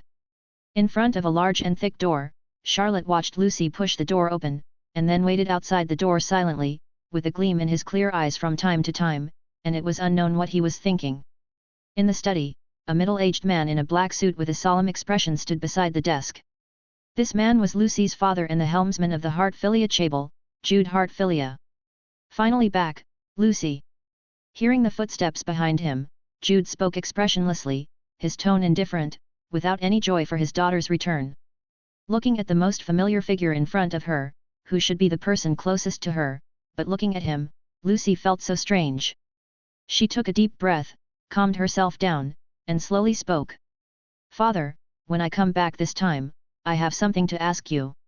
Half an hour later. The door of the study was pushed open, and Lucy walked out. She looked a little lonely, but more relieved and determined. And she was no longer wearing the gorgeous dress, but a normal dress that she had put on before. Because from the moment she stepped out of the door, she had made up her mind. From now on, she was no longer the daughter of the Hartfilia Chable, but the rookie wizard of fairy tale who could laugh freely and chase and play with her friends. She was just an ordinary girl. Hey, where's Charlotte? After she had explained everything, Lucy felt more relaxed than ever before. However, after she left the house, she looked around but didn't see Charlotte. Did she go to the toilet? Lucy thought for a moment and began to look for it in the huge villa. At the same time, in the study, Jude, who had just finished talking with his daughter, looked a little dazed. Lucy's performance just now was completely beyond her expectations. At that moment, he realized that she had never understood her daughter. He murmured to himself with a lonely look, Leela, am I really wrong? At this moment, his expression suddenly changed, and he turned around. He saw a figure in the study room. Looking at this person, Jude frowned and said coldly, who are you? This person glanced at Jude indifferently, without any emotion in his eyes, and said softly. I'm a fairy tale wizard and Lucy's partner. You are the one who came back with Lucy this time. Jude's face darkened. After the butler informed Lucy that she had returned, he told him that Lucy had brought someone back with her. What are you doing here? Jude asked in a deep voice. For some reason, he always felt an inexplicable pressure from this young guy, which made him very uncomfortable. I just came to talk to you about something. Charlotte's tone was still extremely calm. I don't want to see the ghost thing for the second time. Hehe, are you threatening me? After hearing what Charlotte said, Jude understood what this guy wanted to say, because Lucy had just said something similar. As a business tycoon, he has always looked down on those wizards who make a living by carrying out missions and only know how to use force. In his eyes, money is supreme. As long as he has money, he can do anything he wants. Those wizards can be driven at will as long as they spend some money, just like the ghost this time. Of course, this is his personal opinion. Since you know that I was the one who ordered this, you should know that with Heartfilia's financial resources, I can easily hire more guilds until I can completely defeat you. So, kid, if you threaten me, you'd better take it back. Jude looked at Charlotte coldly. I think you underestimate the magician. Charlotte exuded an extremely cold aura, and his indifferent voice echoed throughout the study. If I want, I can make you lose everything. By then, without money and status, what will you be? How shameless! Listening to Charlotte's arrogant words, Jude laughed in anger, but when he looked at Charlotte again, he saw a flash of blue light in Charlotte's eyes, as if there was magic in it, and then he felt that his whole consciousness was sucked into it.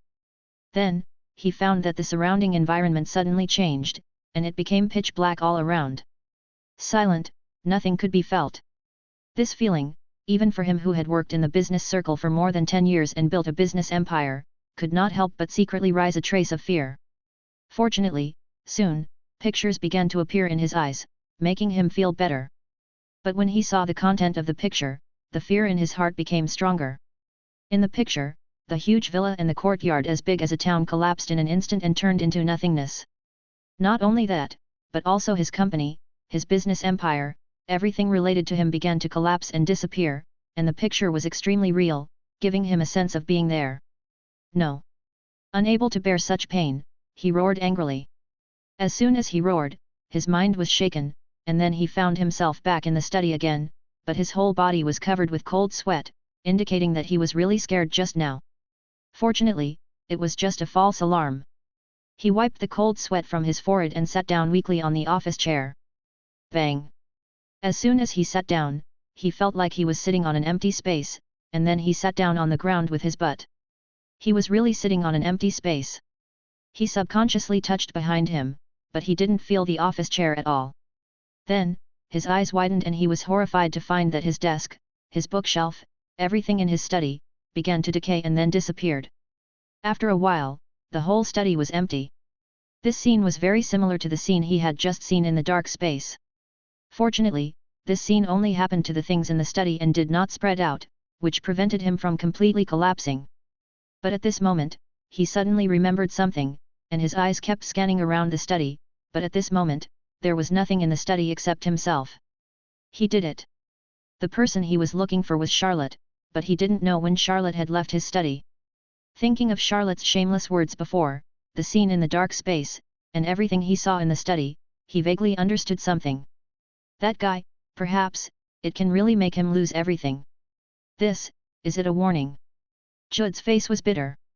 He was a business tycoon, but he was warned by a young man who was the same age as his daughter. Moreover, this warning was enough to make him unforgettable for the rest of his life. He could only be willing to do what Charlotte asked before, because he didn't dare to gamble. Jude leaned against the wall exhausted, his eyes dull. After a long time, he slowly closed his eyes and murmured softly. Lucy should be happy with a guy like this. Chapter 120. Inside the villa. Strange, where did Charlotte go? Walking in the spacious and bright corridor, Lucy muttered to herself. She looked for Charlotte for a whole circle, but couldn't find him. However, she was not too worried. With Charlotte's strength, her family could not threaten his existence at all.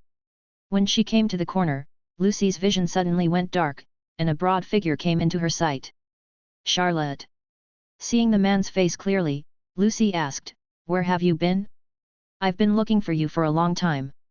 "Forward, I was just wandering around your house, but I didn't know your house was so big that I got lost." Charlotte shook her head, looking a little embarrassed. "I see." Lucy nodded, not doubting him. She knew her villa well. If you haven't lived here for many years, it is easy to get lost. "How is it? Is the problem solved?" Charlotte asked. "Yeah." Lucy nodded, and her expression became relaxed again when she said this. "Let's go then." Charlotte said, "Your house is really a bit lonely, I'm not used to it." "Okay, I'll go change my clothes first, and then we'll go." Soon, Lucy returned to her boudoir and changed back into her ordinary short skirt. Without her gorgeous appearance, her elegant aristocratic temperament seemed to sink, and Lucy turned back into the young and beautiful girl she was before. Although she was less stunning than before, for some reason, Charlotte felt more pleasing to the eye when she looked at this simple dress. Perhaps it was because of Lucy's nature that once released, she added a touch of charm. Before leaving, Charlotte accompanied Lucy to the grave of her deceased mother to pay homage. Lucy said that her mother was a very powerful star spirit wizard when she was alive, and the first few golden keys she had were left to her by her mother. Hearing this, Charlotte understood why a rookie like Lucy could have 3 star spirit keys at once. After listening to some of Lucy's stories about her mother, one thing caught Charlotte's attention. Lucy's mother Leela died on July 7, 777. He had heard Natsu mention once that his father, Igneel, the fire dragon that raised him, disappeared on this day. Could there be a connection between the two? Walking on the forest path, Lucy could still vaguely hear Aunt Spet and others carrying words before she left. Although that home was cold, there were many people who really cared about her. "I just don't know how long it will take for me to go back next time. By the way, Charlotte, you haven't told me why we don't take the bus back like we did when we came here. If we walk like this, it will take several days." Lucy asked Charlotte beside her. Before, when she was planning to go to the station to take the bus back, Charlotte took the bus and walked back, and didn't tell her the reason.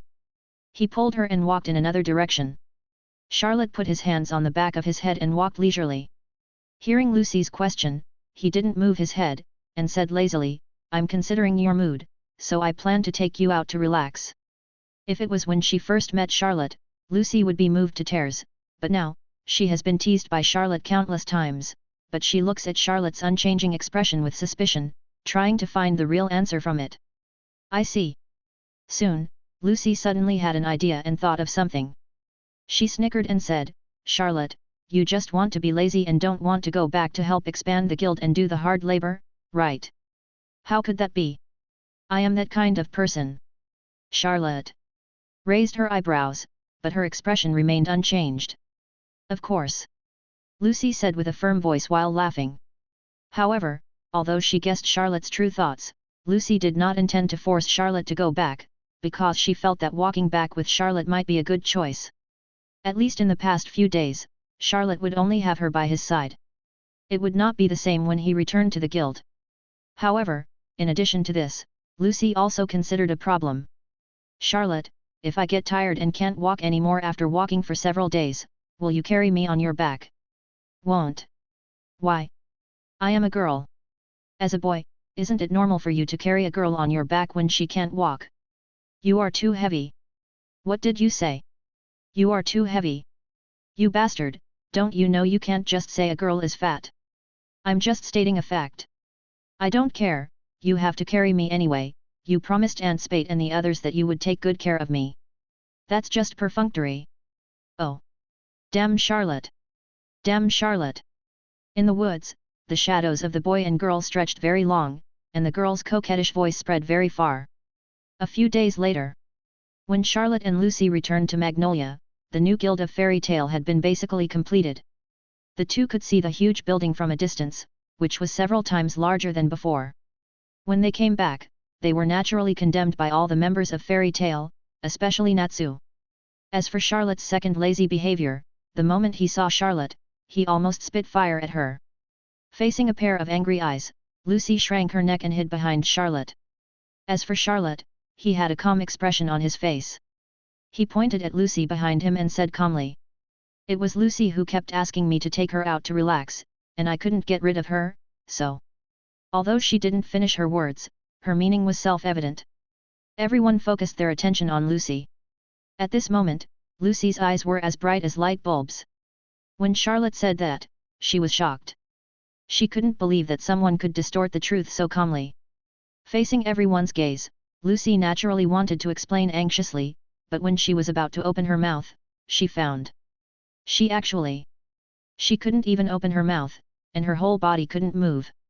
She immediately knew that it was Charlotte's doing. At this moment, in addition to cursing Charlotte madly in her heart, she also knew. She is definitely responsible for this. Chapter 121. The expanded guild is several times larger than the original one.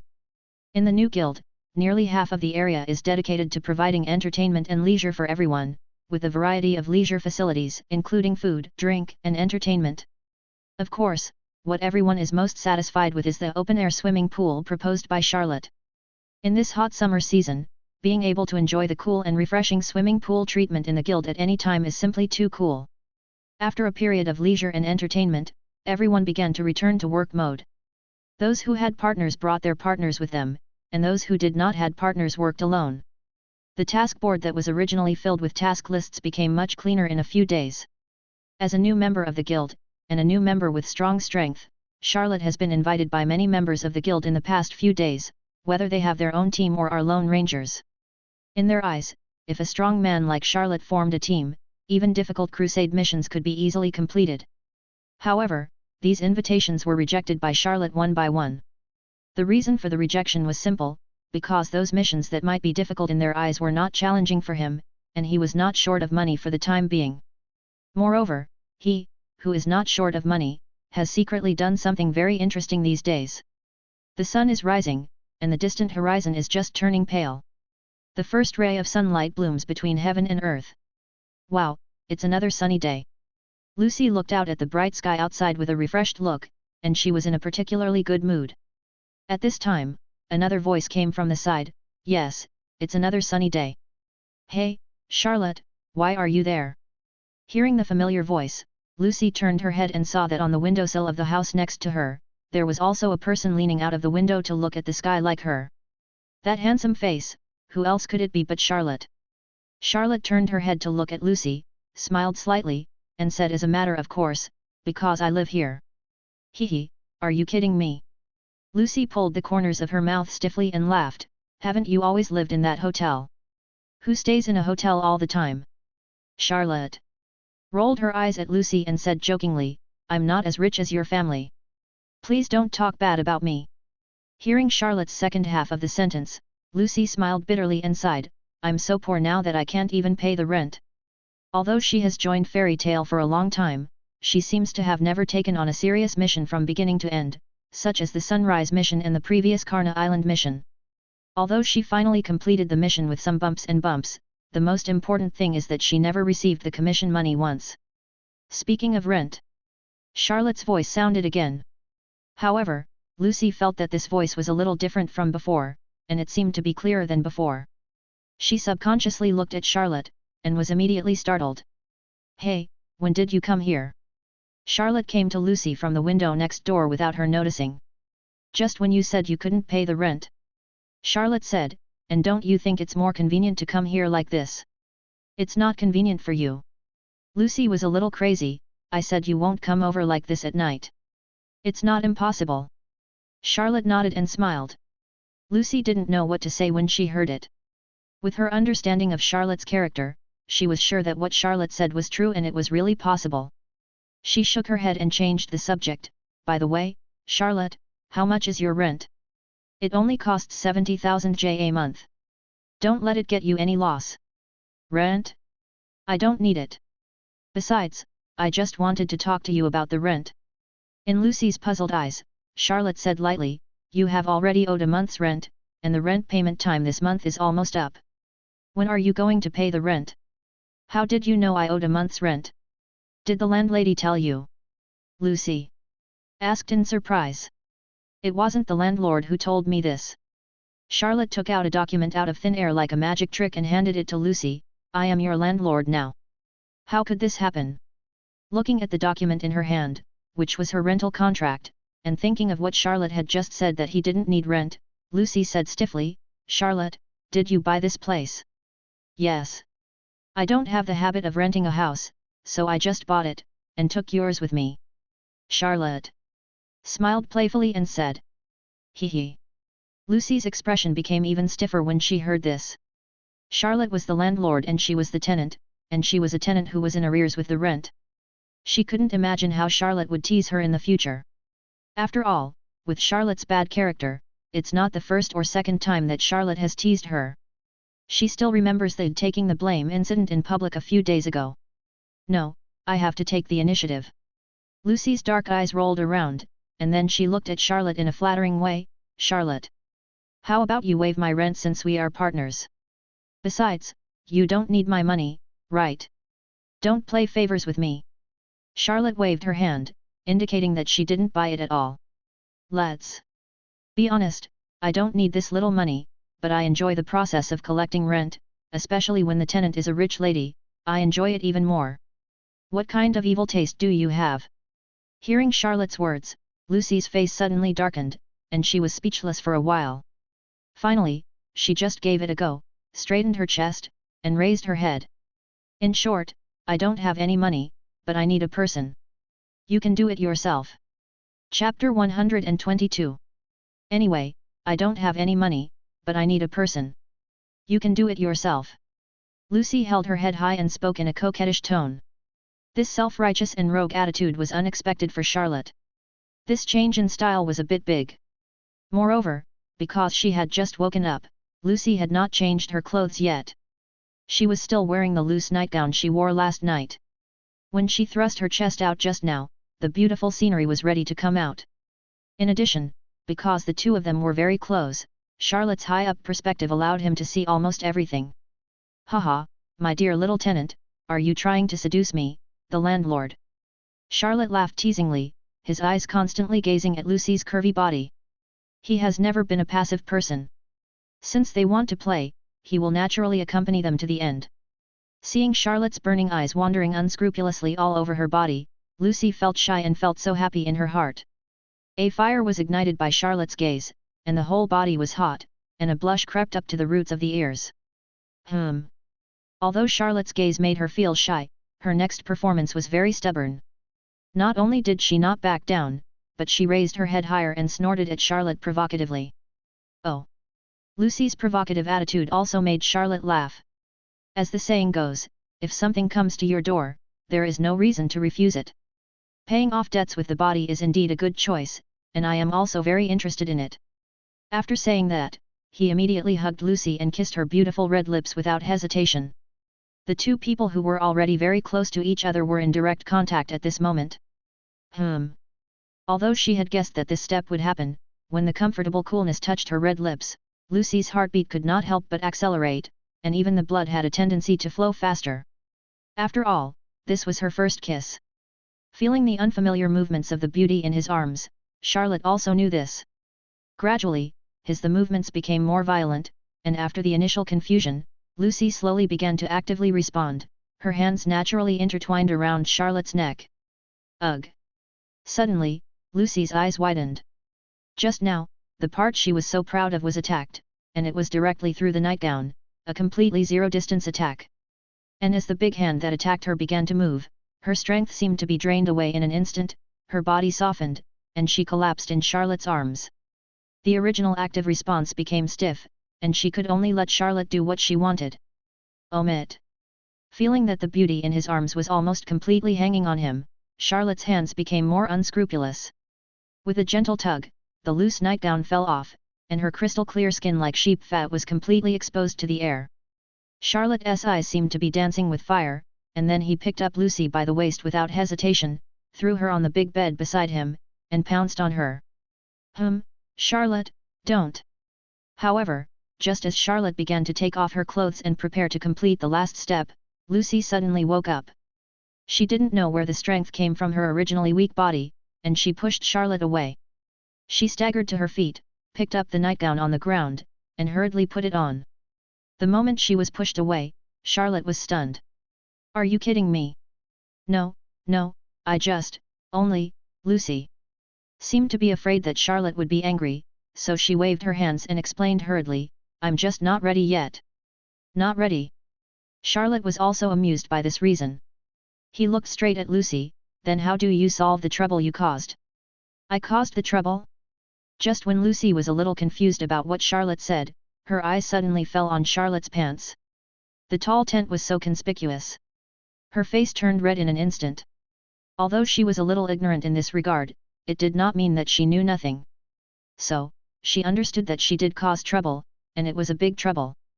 Thinking that it was indeed she who seduced Charlotte first, but in the end, she admitted that she liked Charlotte very much and was willing to give her body to him, but she didn't want to be so careless about her precious first time. If only, as long as she is given a little more time to prepare, she promises to give her whole self to Charlotte. But the most urgent thing now is what to do with the trouble she caused. At this moment, she suddenly remembered a book she had accidentally read in a corner of a bookstore before. That book described this kind of thing, and it covered a wide variety of aspects. Although she just flipped through a few pages casually because she was shy at the time, the content left a deep impression on her, and she still remembers it vividly. Thinking of this, she glanced at Charlotte, who was feeling a little uncomfortable, and a firm look flashed in her eyes, and she whispered, I caused the trouble, I will solve it. Chapter 123. I caused the trouble, I will solve it. Solve it. After hearing Lucy's words, Charlotte asked, didn't you just say you weren't ready? Lucy didn't answer, but came forward with a blushing face and knelt down on the bed.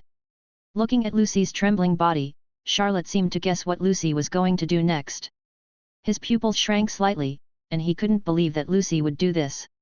At the same time, a hint of expectation appeared in the depths of his pupils. Lucy's next move also fully confirmed his guess. Her eyes became firm again, and her two small hands trembled as they reached down to Charlotte's lower body.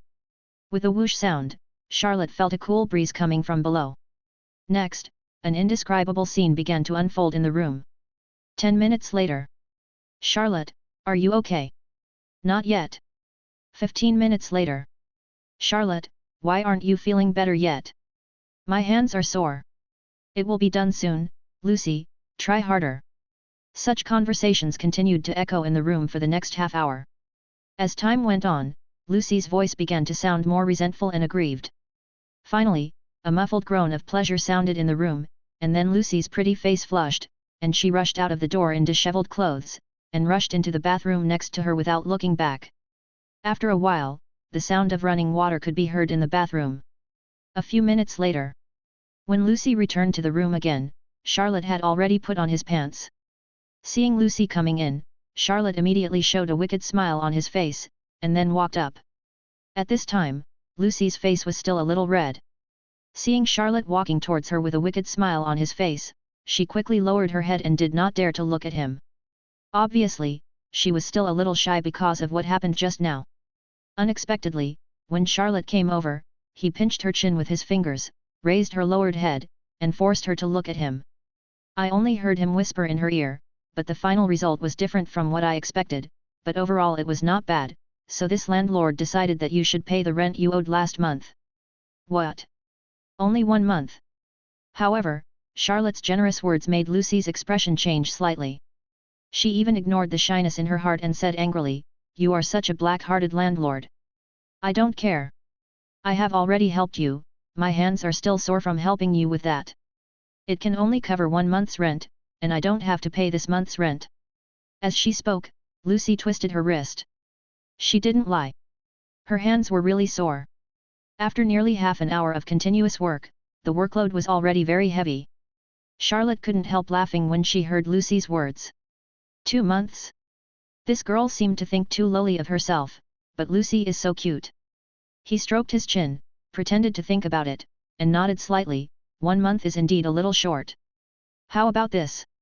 He seemed to have thought of a good idea, clapped his hands and said, how about, all rents in the future are waived, and we pay in this way. Of course, it's not just like what we did just now. I think you should be ready by then. Humph, you wish. Hearing Charlotte's suggestion, Lucy's pretty face blushed again, and she snorted, I will start working and earning money soon, and I won't default on your rent. Hearing this, Charlotte grinned and said, but I'm the landlord, so how the rent is paid is up to me. I have decided that starting from this month, your rent will be collected in the way I specify, and nothing else will be collected. You black-hearted landlord. Seeing Charlotte's evil smile, Lucy couldn't resist and said, then I won't rent it next month, what can you do? After saying that, she smiled triumphantly at Charlotte. Now you have no choice. Not renting it anymore. Charlotte murmured, staring at Lucy. Facing this look, Lucy felt a little flustered for some reason, and then she heard Charlotte continue to speak, although I am the landlord, if you don't want to rent it, I can't force you, but since I bought this house, I naturally can't let it be empty.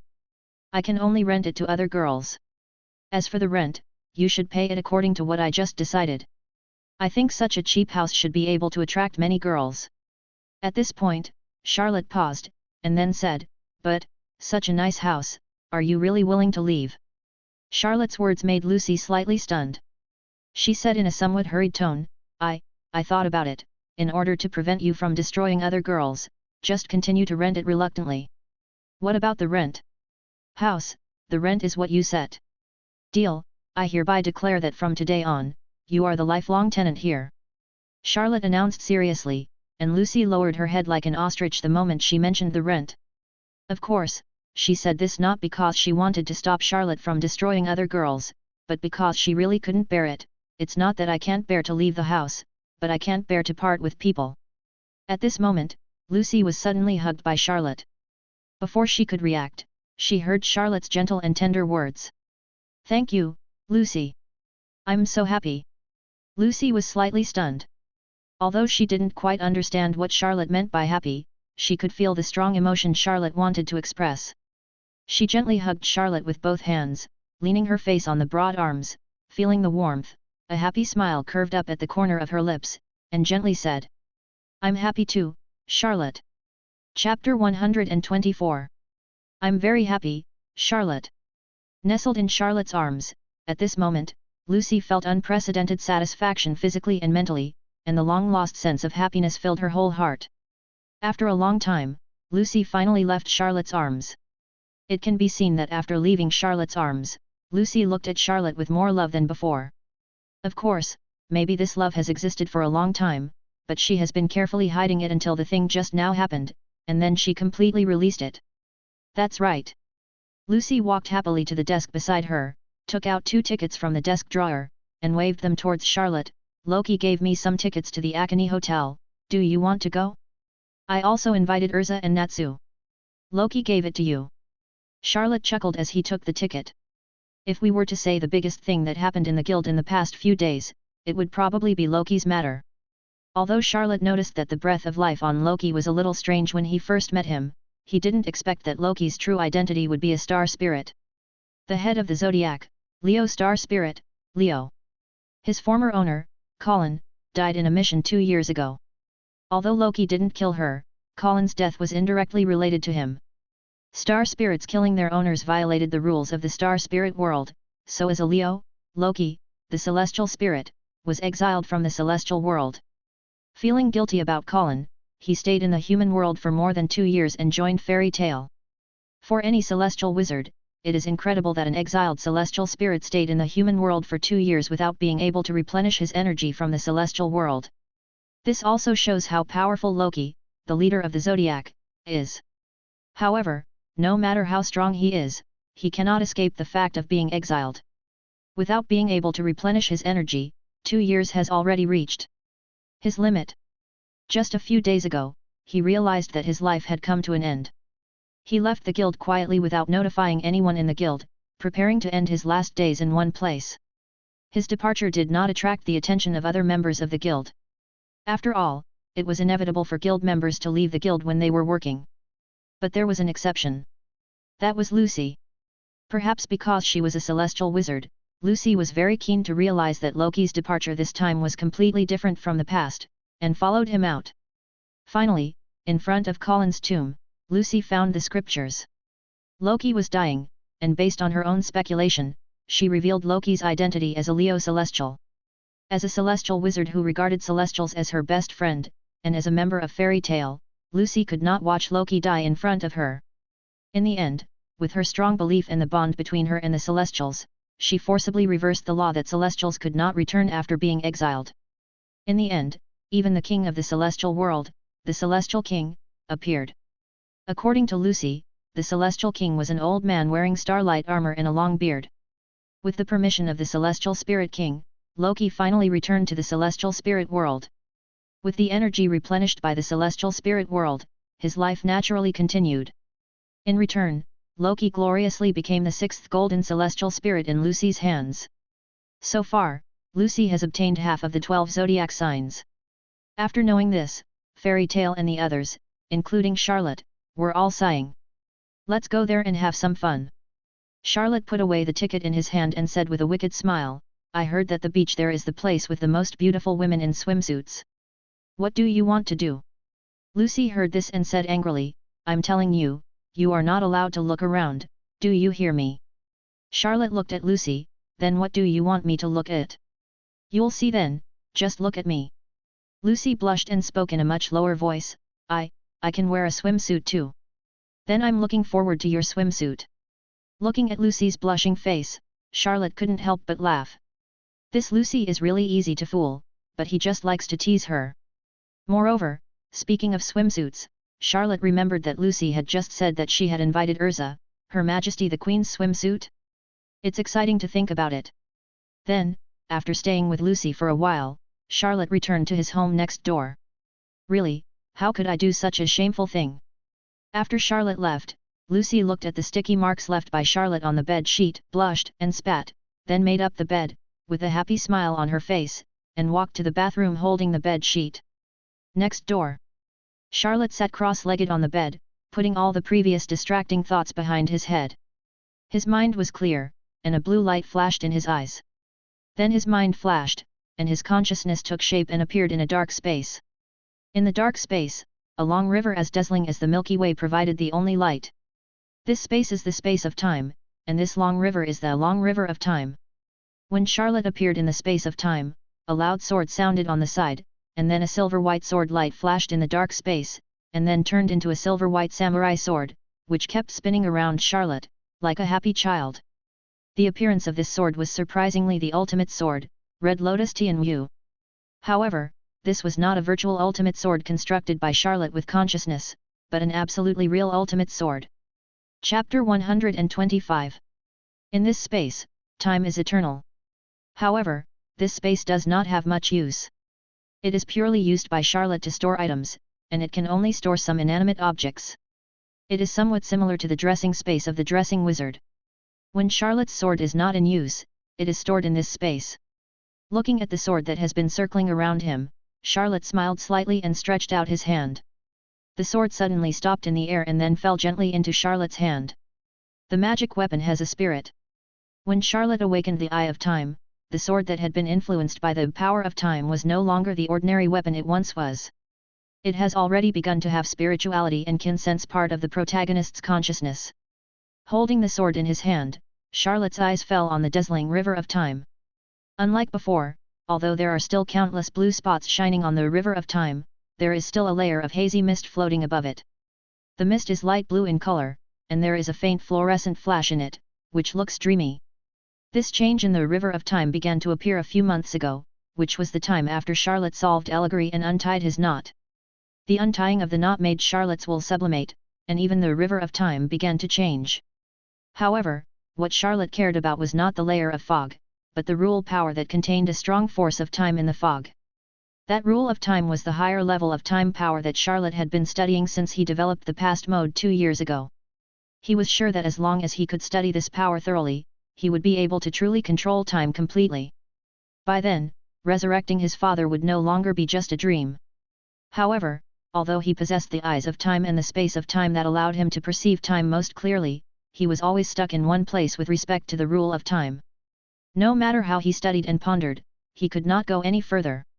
It was not until the appearance of this layer of fog of time a few months ago that the confusion that had stuck him for 2 years began to loosen for the first time. Charlotte walked to the edge of the river of time, sat cross-legged, and placed his sword flat on his knees. Then he saw the blue light spots in the river of time and the light blue mist floating on it, which seemed to be attracted and surrounded Charlotte, allowing him to fully understand the power in it. At the same time, the river of time rolled up, and the speed of time in the space of time was quietly modified. Time slowly passes. Future. In the space of time, a soft whisper sounded. One day later. Akane Hotel.